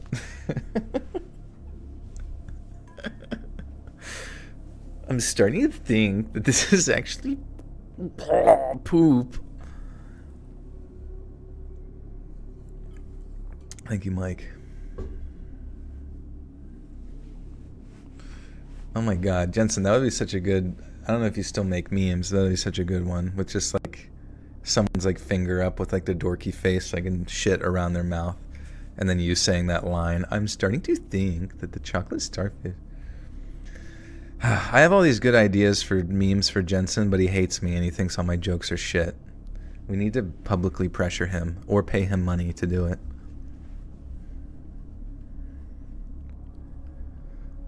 Operating under the cover of her position at the Tennessee Children's Home Society, Tana Rain... Fuck. I said it weird. Stephanie Garza, welcome to the Buddha Silk Coat. You now have access to bonus content. Thank you, Stephanie. Your 22nd birthday's coming up. What should you do? Paintball, basketball with your friends. You could get a gym membership and start working out if you haven't started that yet. 22 is like the best time, probably. Not the best time, but it's better time than ever to get swole. You could go on a camping trip with your friends and get crazy in the woods, sacrifice a chicken. Just kidding. I don't know, man. Yeah, a bubble blower machine? Fuck yeah, dude.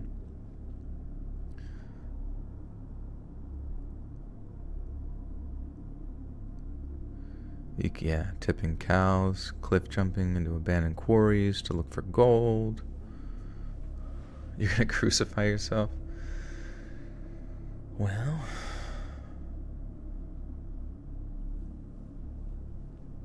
might have to wait till 33 for that one.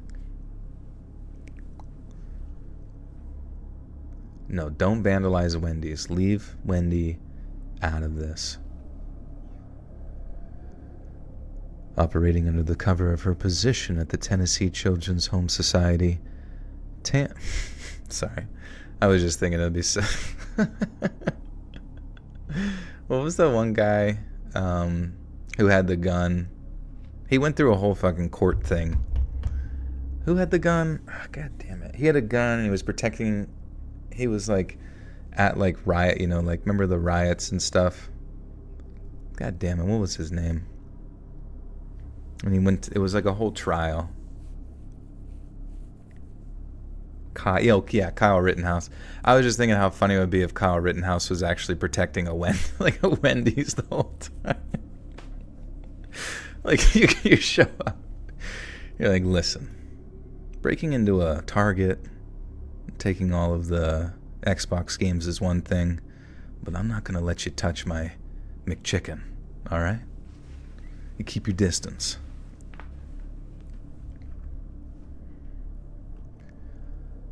Operating under the cover of her position at the Tennessee Children's Home Society, Tan arranged for the children to be adopted in exchange for vast sums of cash. She performed no background checks on the people she sold children to, meaning there's a good chance that she deliberately sold children to people who would exploit their labor or exploit their innocence. Tan charged anywhere from $700 to $10,000, and during a speech in 1944, had the audacity to accuse other adoption agencies of trafficking vulnerable children for profit. Incredibly, one child stolen and sold by Georgia Tan grew up to be a household name. Born as Fred Phillips, the infant boy was sold to Kathleen and Richard Fleer sometime in early 1949 or 1950, who went on to settle.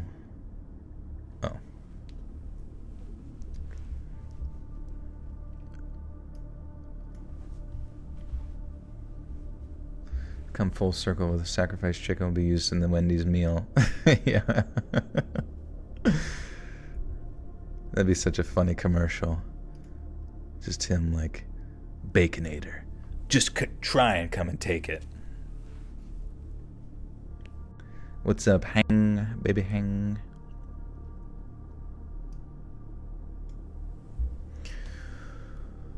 Oh. You missed the gifting. Yeah, sometimes you don't even have to be here and you still get gifted, I feel like, unless they changed it.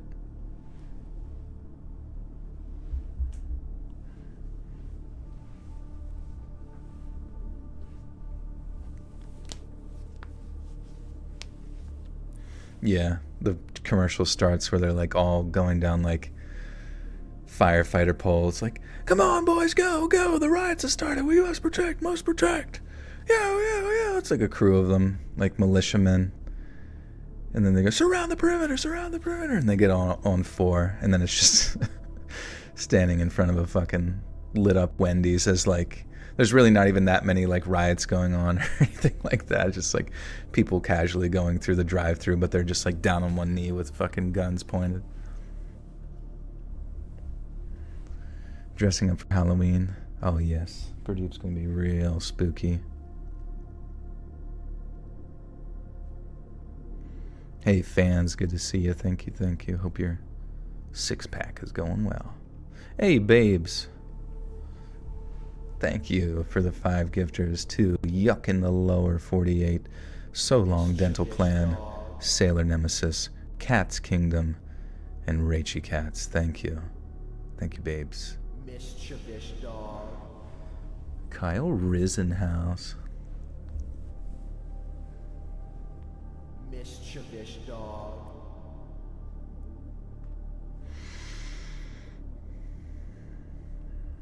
Mischievous dog. Born as Fred Phillips, the infant boy was sold to Kathleen and Richard Fleer sometime in early 1949 or 1950, who went on to settle in the state of Minnesota before renaming the boy Richard.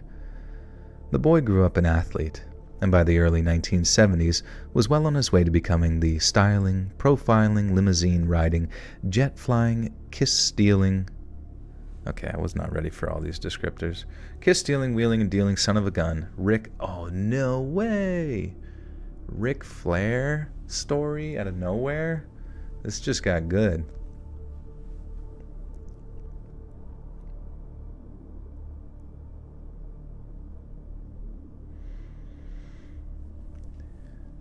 The boy grew up an athlete, and by the early 1970s was well on his way to becoming the styling, profiling, limousine-riding, jet-flying, kiss-stealing, wheeling and dealing son of a gun, Rick, the Nature Boy Flair.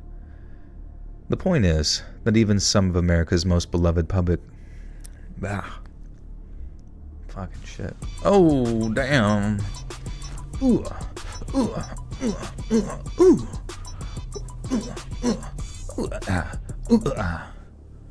Woo! Ric Flair, baby. BTM Reviews with a big 50 buckarangos. Let's hope Joel pauses to read this. I did. Thank you. Very, very, very much. Thank you. Oh man, yeah, I do yap a lot, huh? This stream's been going for 3.5 and I've accomplished quite little, quite few. But thank you, reviews. What do you review? I'm going to look at your page real quick. If that's okay with you, if you give me permission. I like bourbon, toys, and some media. I want to share my thoughts on them and hear from you. Oh, you spelled hear wrong. Hear from you and what your thoughts are. Alright. Oh, wait, is this a bourbon channel? Or is it just kind of like random stuff? But thank you again. Very, very kind. I speak Japanese. The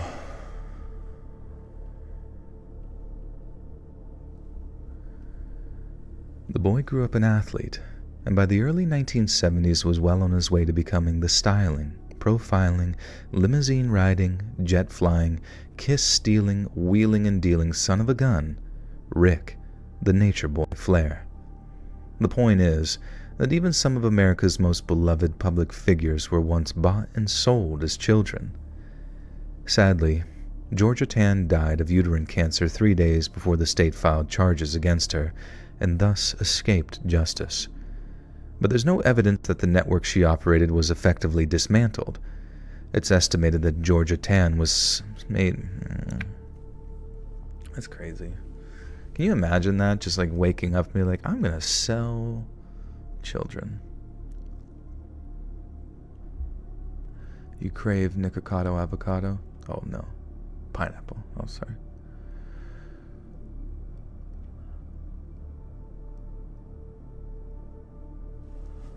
You'd love to have me on just talk about life if you're available. Yeah, maybe. Maybe. I don't do interviews too super often, but that would be... I mean, I'm always happy to hear, but I just, I can't promise anything. But thank you for the consideration and support. It's estimated that Georgia Tan had made somewhere in the region of $120,000 from the sale of orphan children, which in today's money is almost $1.2 million. An industry... Man, fucking hell. An industry that profitable doesn't just disappear overnight, and it seems far too much of a coincidence that's... Dude, fuck. Oh yeah, Tyler, the Creator, did release an album. I do want to listen to that at some point. I'm curious. An industry that profitable doesn't just disappear overnight, and it seems far too much of a coincidence that Tan's trafficking operation and Marlena's mysterious disappearance occurred in the exact same state. It makes very little sense that Pam Bailey would be working in cahoots with the driver of the red car, only to then swiftly report him to the police. But what if the driver was a well-placed decoy, employed as part of a vast, historic human trafficking network that's existed for 100 years? What if she felt so guilty and was so acutely aware of the evil that lurks in the shadows of our society that her ultimate gift to her 12-year-old son was eternal, dreamless sleep? Was the man from the garage just another decoy? After all, Pamela reported him her... Wait, what? Is this a...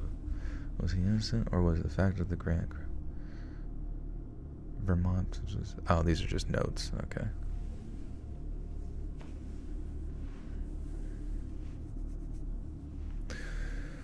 Oh, well, at least we got Ric Flair mentioned. Woo!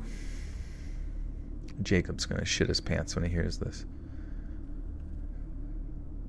What if she felt so guilty and was so acutely aware of the evil that lurks in the shadows of our society that her ultimate gift to her 12-year-old son was eternal, dreamless sleep? How do you edit your videos? Do you look for cues in the audio feed? So you're listening to me through a streaming mic, right? And then I have another mic that's recording above it that has like an SD card, and I have a little remote that starts and stops the recording when I start reading, and I have to click it though. And then it creates like little WAV files in that SD card, and then I connect that mic to the computer via USB, and it logs it as a drive, like a C drive or G drive or whatever. And then I take all those files in there and then upload them to Sony Vegas, and then I can see where things start and stop, so I can just cut and screw that shit together like really quickly. Chopped and screwed, chopped and screwed. What am I streaming with? This is, the mic that you're hearing me through, I actually got this for dual purposes of, I wanted to do voiceover from home, like professionally, so I got like a pretty expensive Neumann TLM 103, which then connects via a XLR cord into a UAC2 Zoom mixer, which then goes to into a USB, like a adapter. What do they call it? Digital. It switches from analog to digital over in the computer into the software streaming program OBS.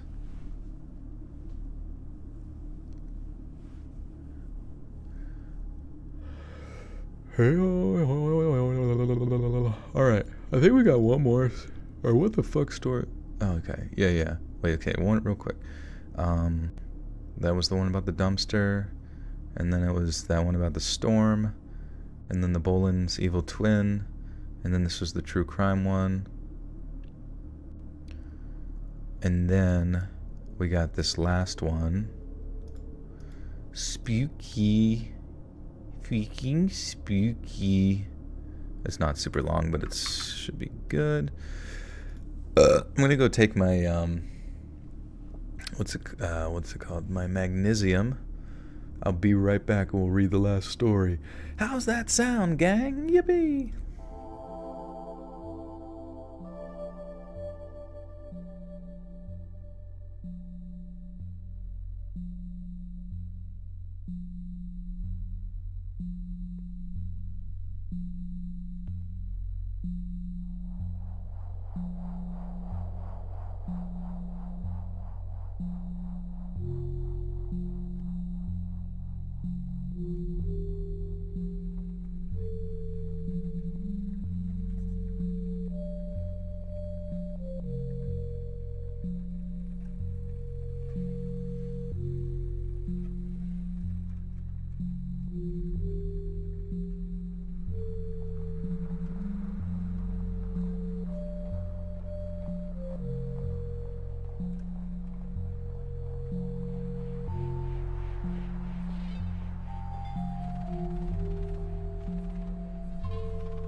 Mischievous dog.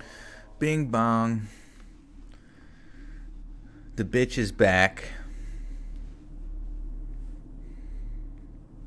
I was thinking it'd be really funny if, like, a little kid was, like, bawling really hard, and you're like, what's the matter? And he's like, I should have went to the gym today.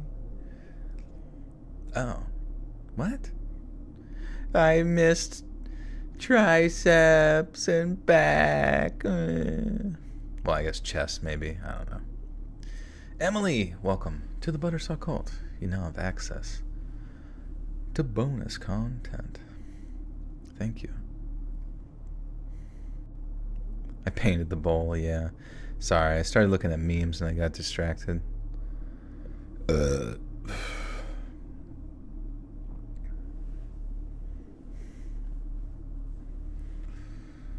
Oh, man.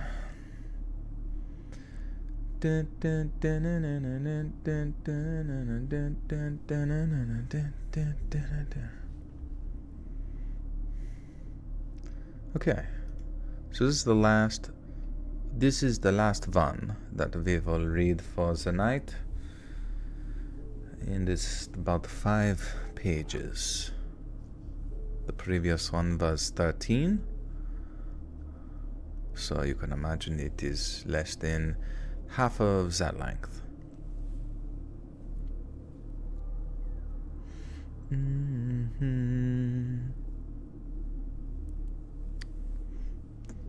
Rising Dawn got...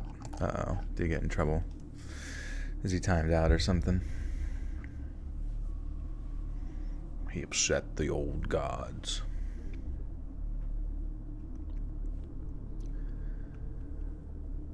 I used to work nights at a gas station called North Star Mart out near a place called Foster in rural Virginia. I used to drive up from No. Okay. Favorite song, favorite artist? Skrillex. No, I don't know. I love all of the music so much. Gloucester. I think this is more of an American one. Gloucester. Is it still that?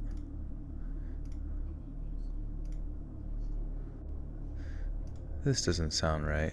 Rural Virginia, but a place called Gloucester. There's no way Americans pronounce it Gloucester.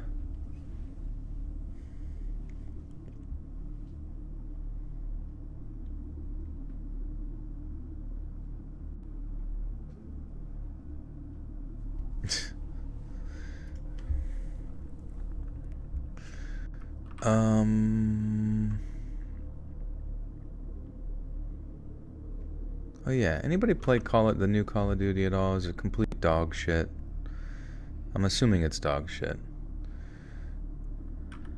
How you say in American?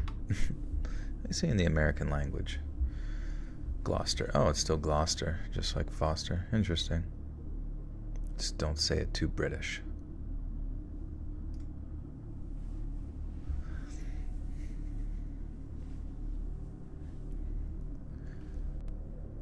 I used to drive up from Gloucester, get there around 10 p.m., and then work all through the night until 6 a.m. when my boss, a dude named Jed, came over to relieve me.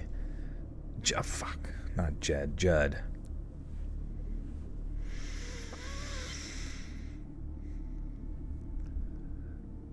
I used to drive up from Gloucester, get there at around 10 p.m., and then work all through the night until 6 a.m. when my boss, a dude named Judd, came over to relieve me. Judd lived right next door to the gas station in a big old house that he claimed that he built himself. There was no way that he built that whole thing on his own, but he was far too nice for me to call him out on it, so I just let it be. He was a great boss, too. I mean that from the bottom of my heart. Not many folks can say that they had a boss who had done almost anything to keep them safe, but I can, and it makes me feel a little guilty sometimes that I don't head up there to visit him more. I don't like driving around Wait. Oh, yeah, my bad. I was like, Gloucester, Foster? My brain is exploding.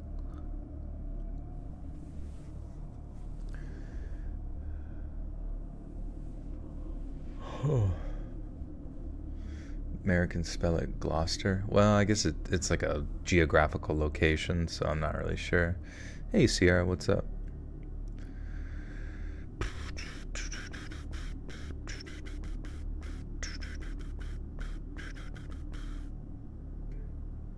Wait, are you writing a poem in the chat there, bourgeoisie? What the flick is that? Be sure to cite your sources.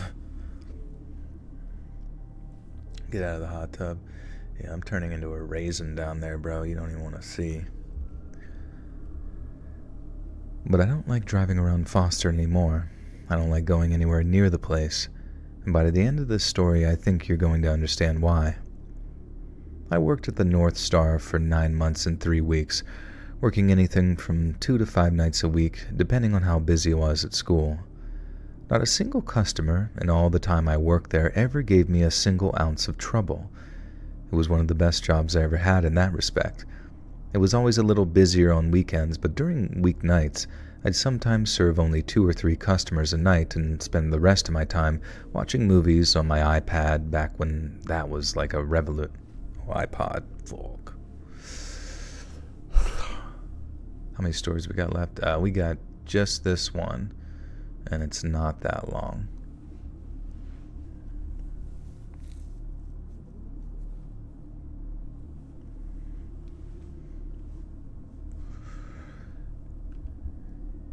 It was always a little busier on weekends, but during weeknights, I'd sometimes serve only 2 or 3 customers a night and spend the rest of my night... Dude, I hate as I'm getting worse with it too. As the time goes on, my brain just does, it's fucking words start to muddle together. Yo, money, see, money. Money see, money do.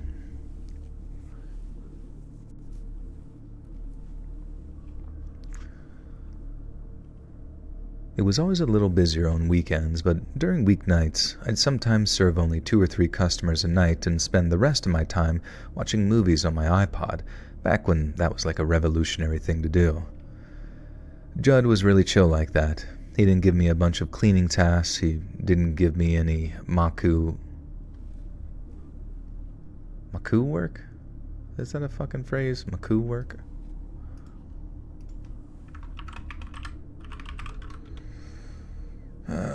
I'll make work. He's giving me the Maku. Busy work.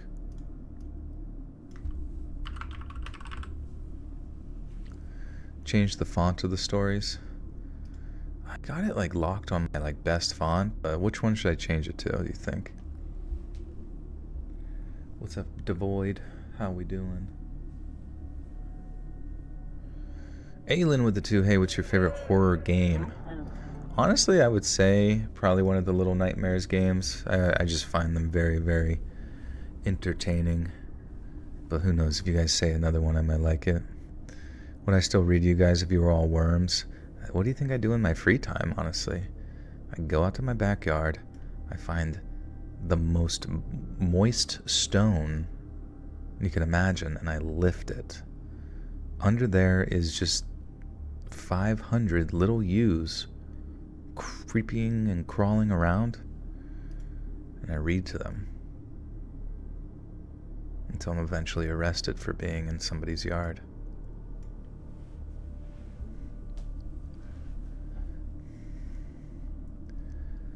Judd was really chill like that. He didn't give me a bunch of cleaning tasks, and he didn't give me any motherfucker.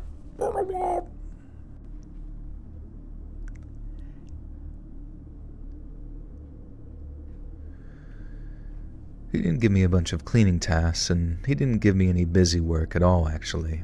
And he only ever had one rule.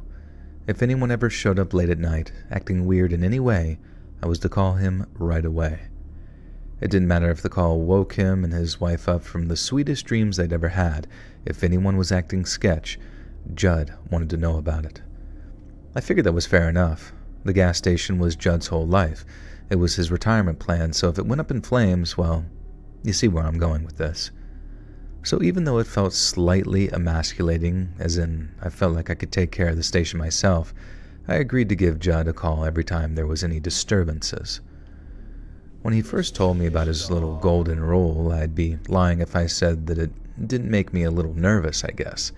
It suggested that there were a lot of weird people who came by the gas station at night, but that couldn't have been further from the truth.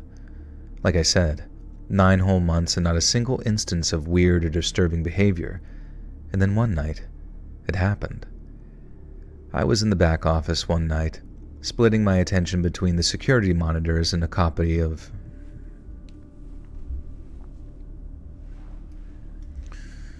Daff. Boucher, welcome. Or Boucher, welcome to the Buttersup Cult. You now have access to bonus content. Thank you, my friend. Good to see you.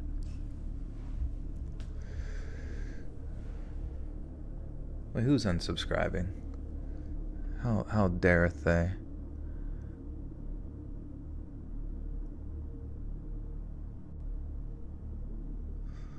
Why are you unsubscribing?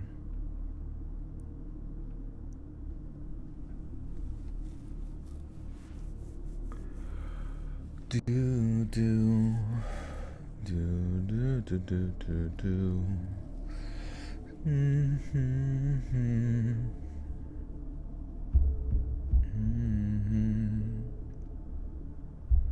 Guys, you got 1 year to live.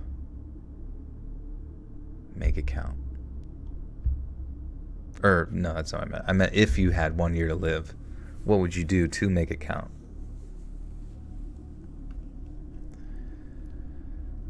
I was in the back office one night, splitting my attention between security monitors and a copy of The Dark Knight Rises, when I suddenly saw a lone figure approaching the gas station.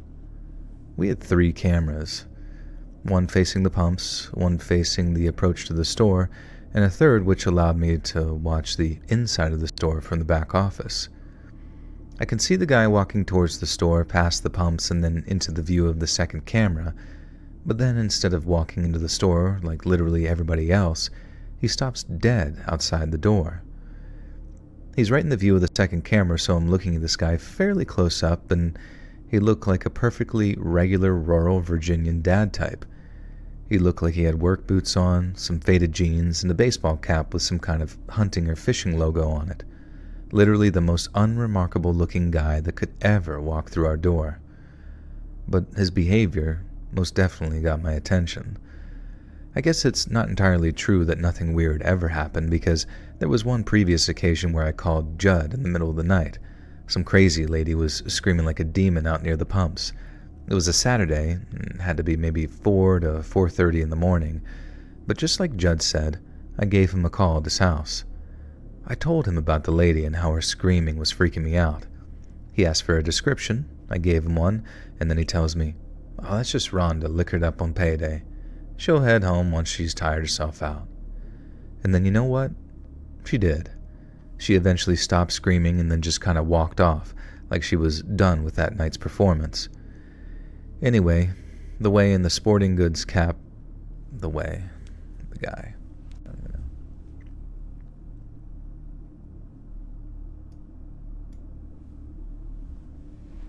Hit 135 bench and then die happy? That's sick. Yeah, you can do that. Easy. Easy peasy. Honestly, if you want to get good at bench, just look up. There's like a video with Dr. Israetel, Mike Israetel, and he kind of, I mean, everybody says this, but he kind of indicates it pretty well. But it's like you pull your, like once you get set up in the bench, you pull your, like, you're going to have like 3 points of contact, right? Your feet, your butt, and your shoulders, your shoulder blades. But if you pull your butt and scoot like towards your shoulder blades and your shoulder blades towards your butt, that creates the arch that you want. You don't want it to be a crazy arch, but you want it to be enough so that when you engage your bench form, it's kind of like engaging your lats, so you can, like, everything's in contact with the bench to be pushing away, almost in like a sort of semi-reverse J formation up towards the rack. And yeah, it should make you feel stronger, I think.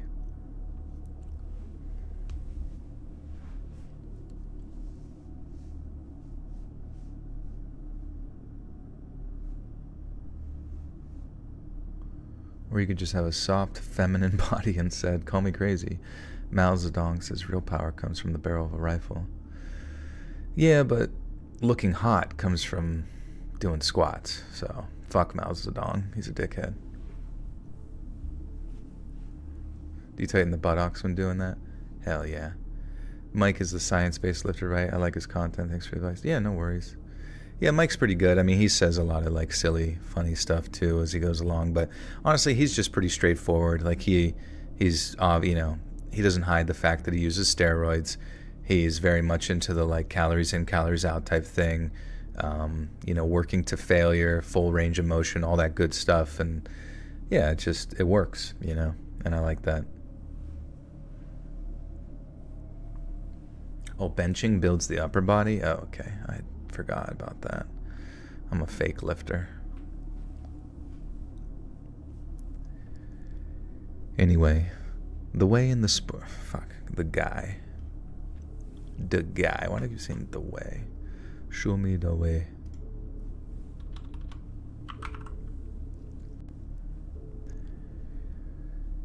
Anyway, the guy in the sporting goods cap stopped dead and just stood there in front of the camera, not moving a muscle. Not nearly as freaky as screaming like a banshee, but still weird nonetheless. I figured he was, I don't know, taking a moment to think or something. But then, as I'm watching him, his head starts slowly moving, turning his neck until he's staring into the camera lens. I know it was just an illusion, but it felt like he was staring directly at me, and that was easily one of the most unnerving sensations I've ever experienced. Once the guy's behavior reached a concerning level of weird, I grabbed the phone and called Judd. I didn't even feel emasculated doing it either. Whatever that guy's problem was, it wasn't meth. It was something way scarier than that. Judd picked up the phone, then once again he asked me to describe the person acting weird. I started describing the sports goods guy. Sporting goods. When did this guy have I don't know.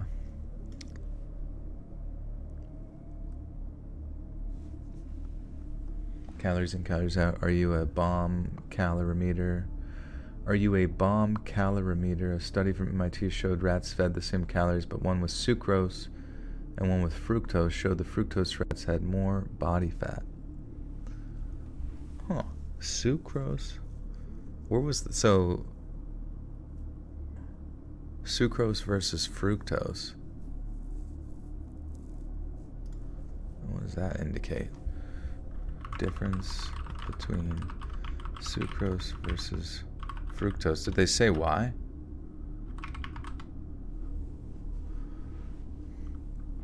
Sucrose is a disaccharide, meaning it's compound two simple sugars, one molecule glucose, one molecule fructose linked together.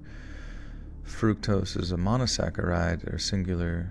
Wait, okay. You were saying Well, I'm just going to copy your message and put it and ask them their thoughts. What's your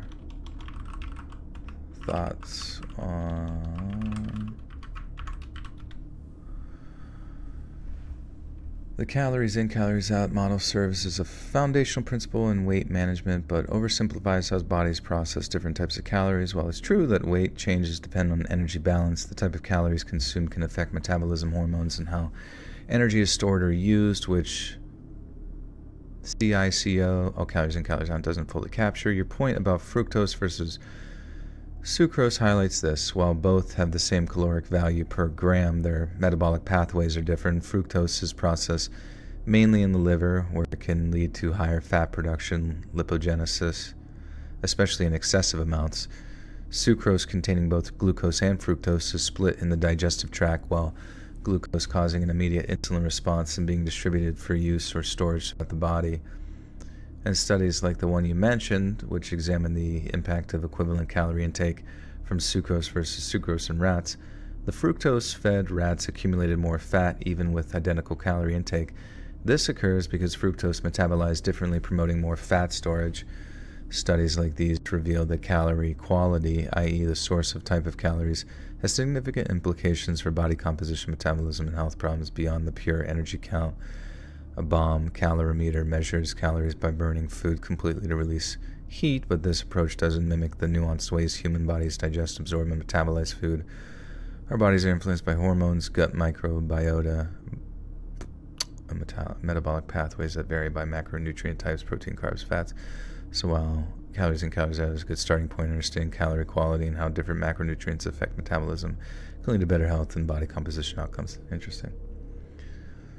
I wonder if activity played into it at all, like the rats, activity levels or anything of that nature. But yeah, I guess that would make sense. They sometimes complex carbohydrates versus simple sugars or whatever.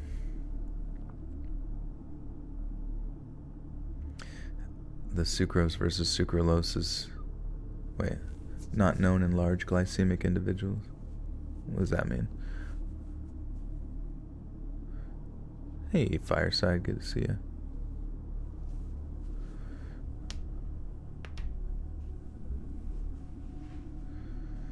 Differential diabetic diagnoses are a differential of calorie intake due to glucose.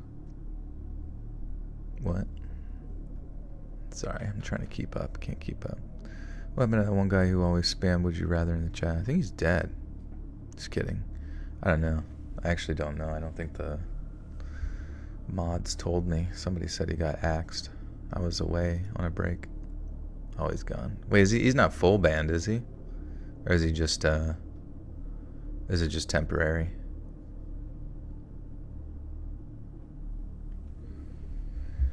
It's like the debate on, oh, it's just temporary. Okay, no worries.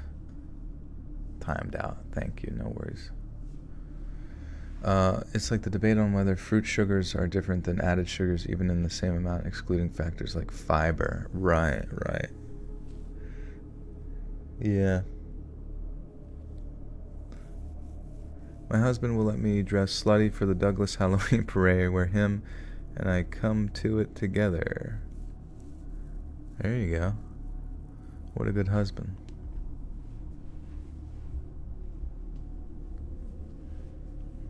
Speed read, ready, go. I started describing the sporting good, or the guy, I'll just call him the guy, I don't know why sporting goods. I started describing the guy, and then the next thing, Judd slams the phone down. I look back at the screen and the guy's disappeared from view, but he's not in the store either, so I'm thinking, where the hell's he gone? But at the same time, I'm also thinking, why did Judd just slam that phone down on me? He told me to call him if anything weird started to happen, and the first time he'd suddenly sleepy.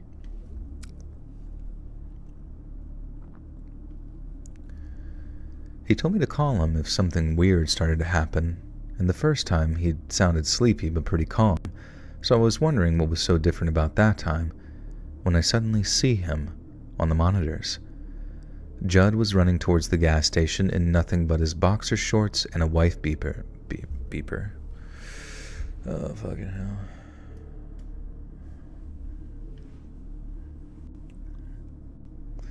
Feel so burnt out figuring out the best food choices. Yeah, I mean, I guess a good rule of thumb is prioritize protein, but also just like when you're picking ingredients or whatever that's in your food, try to pick ones with what they call like whole foods, where it's like very minimal ingredients, like rice versus pasta, just because pasta is compromised of many ingredients and that kind of thing, heavily processed. But yeah, lean protein, all whole. There you go. Yeah, nice. And that's just what I heard, and I don't know. I assume like the further away it's from the being changed by humans, it's probably easier for the body to digest, or at least be familiar with, based on just our natural gut biome or whatever.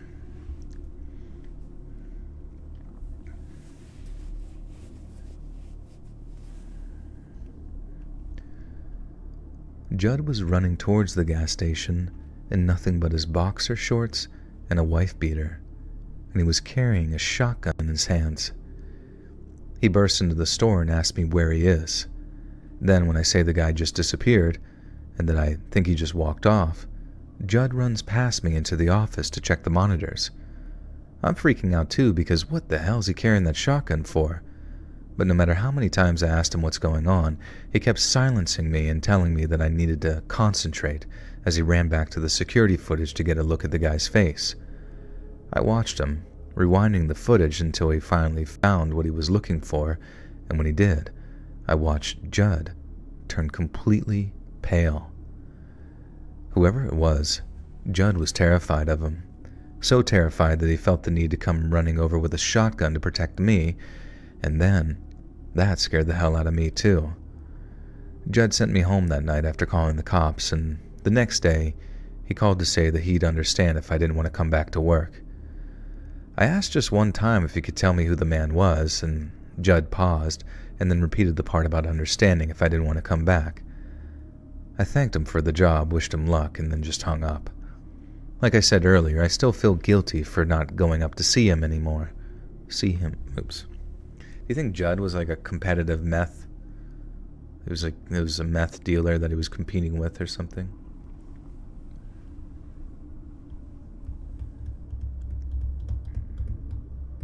You a strict eater?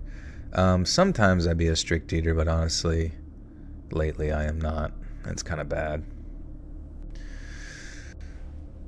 It's kind of bad.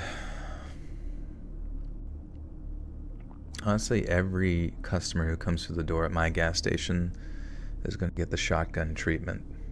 Just to know that I pulled the shotgun out and I pointed at them to let them know if there was a monster over their shoulder, I would protect them. Like I said earlier, I still feel guilty about not going up to see him more. He was a great guy and a great boss, but without knowing who that guy was, without knowing why Judd was so scared of him, I couldn't put myself in the position of working for him anymore. I didn't want to die for some stupid gas station job, no matter how cool my boss was. And if there was a guy out there who scared the hell out of one of the toughest sons of bitches I'd ever known, then what chance in hell did I have?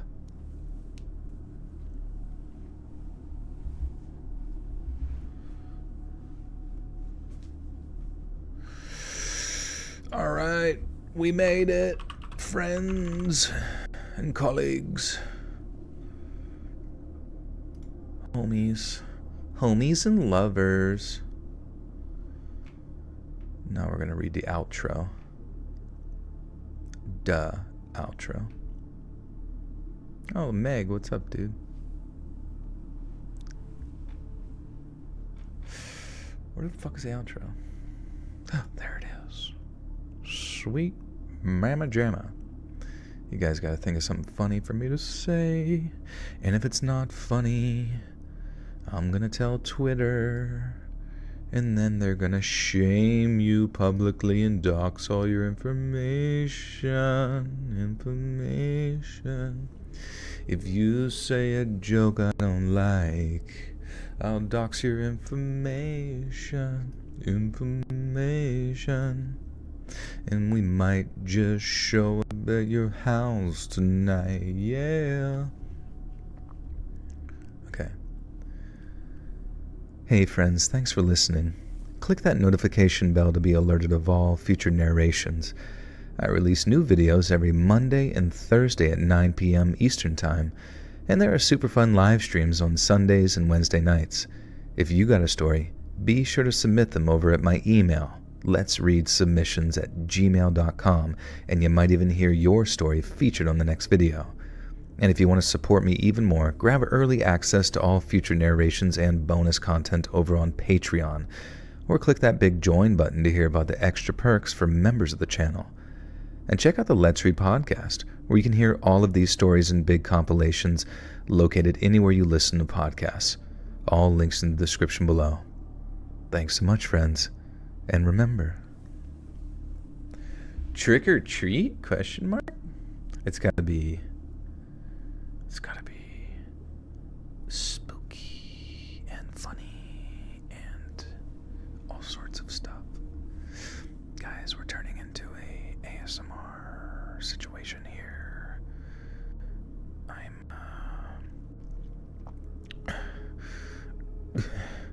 Someone's in my house. Oh, crap. Trick or treat, smell my feet. Just took a big old sheet. Now we gotta think, okay. Donate to a stream, okay. Esteemed loves to Joffrey. Dia de los Muertos. Creatine isn't cocaine. And remember, wet bathroom floors are nightmare fuel.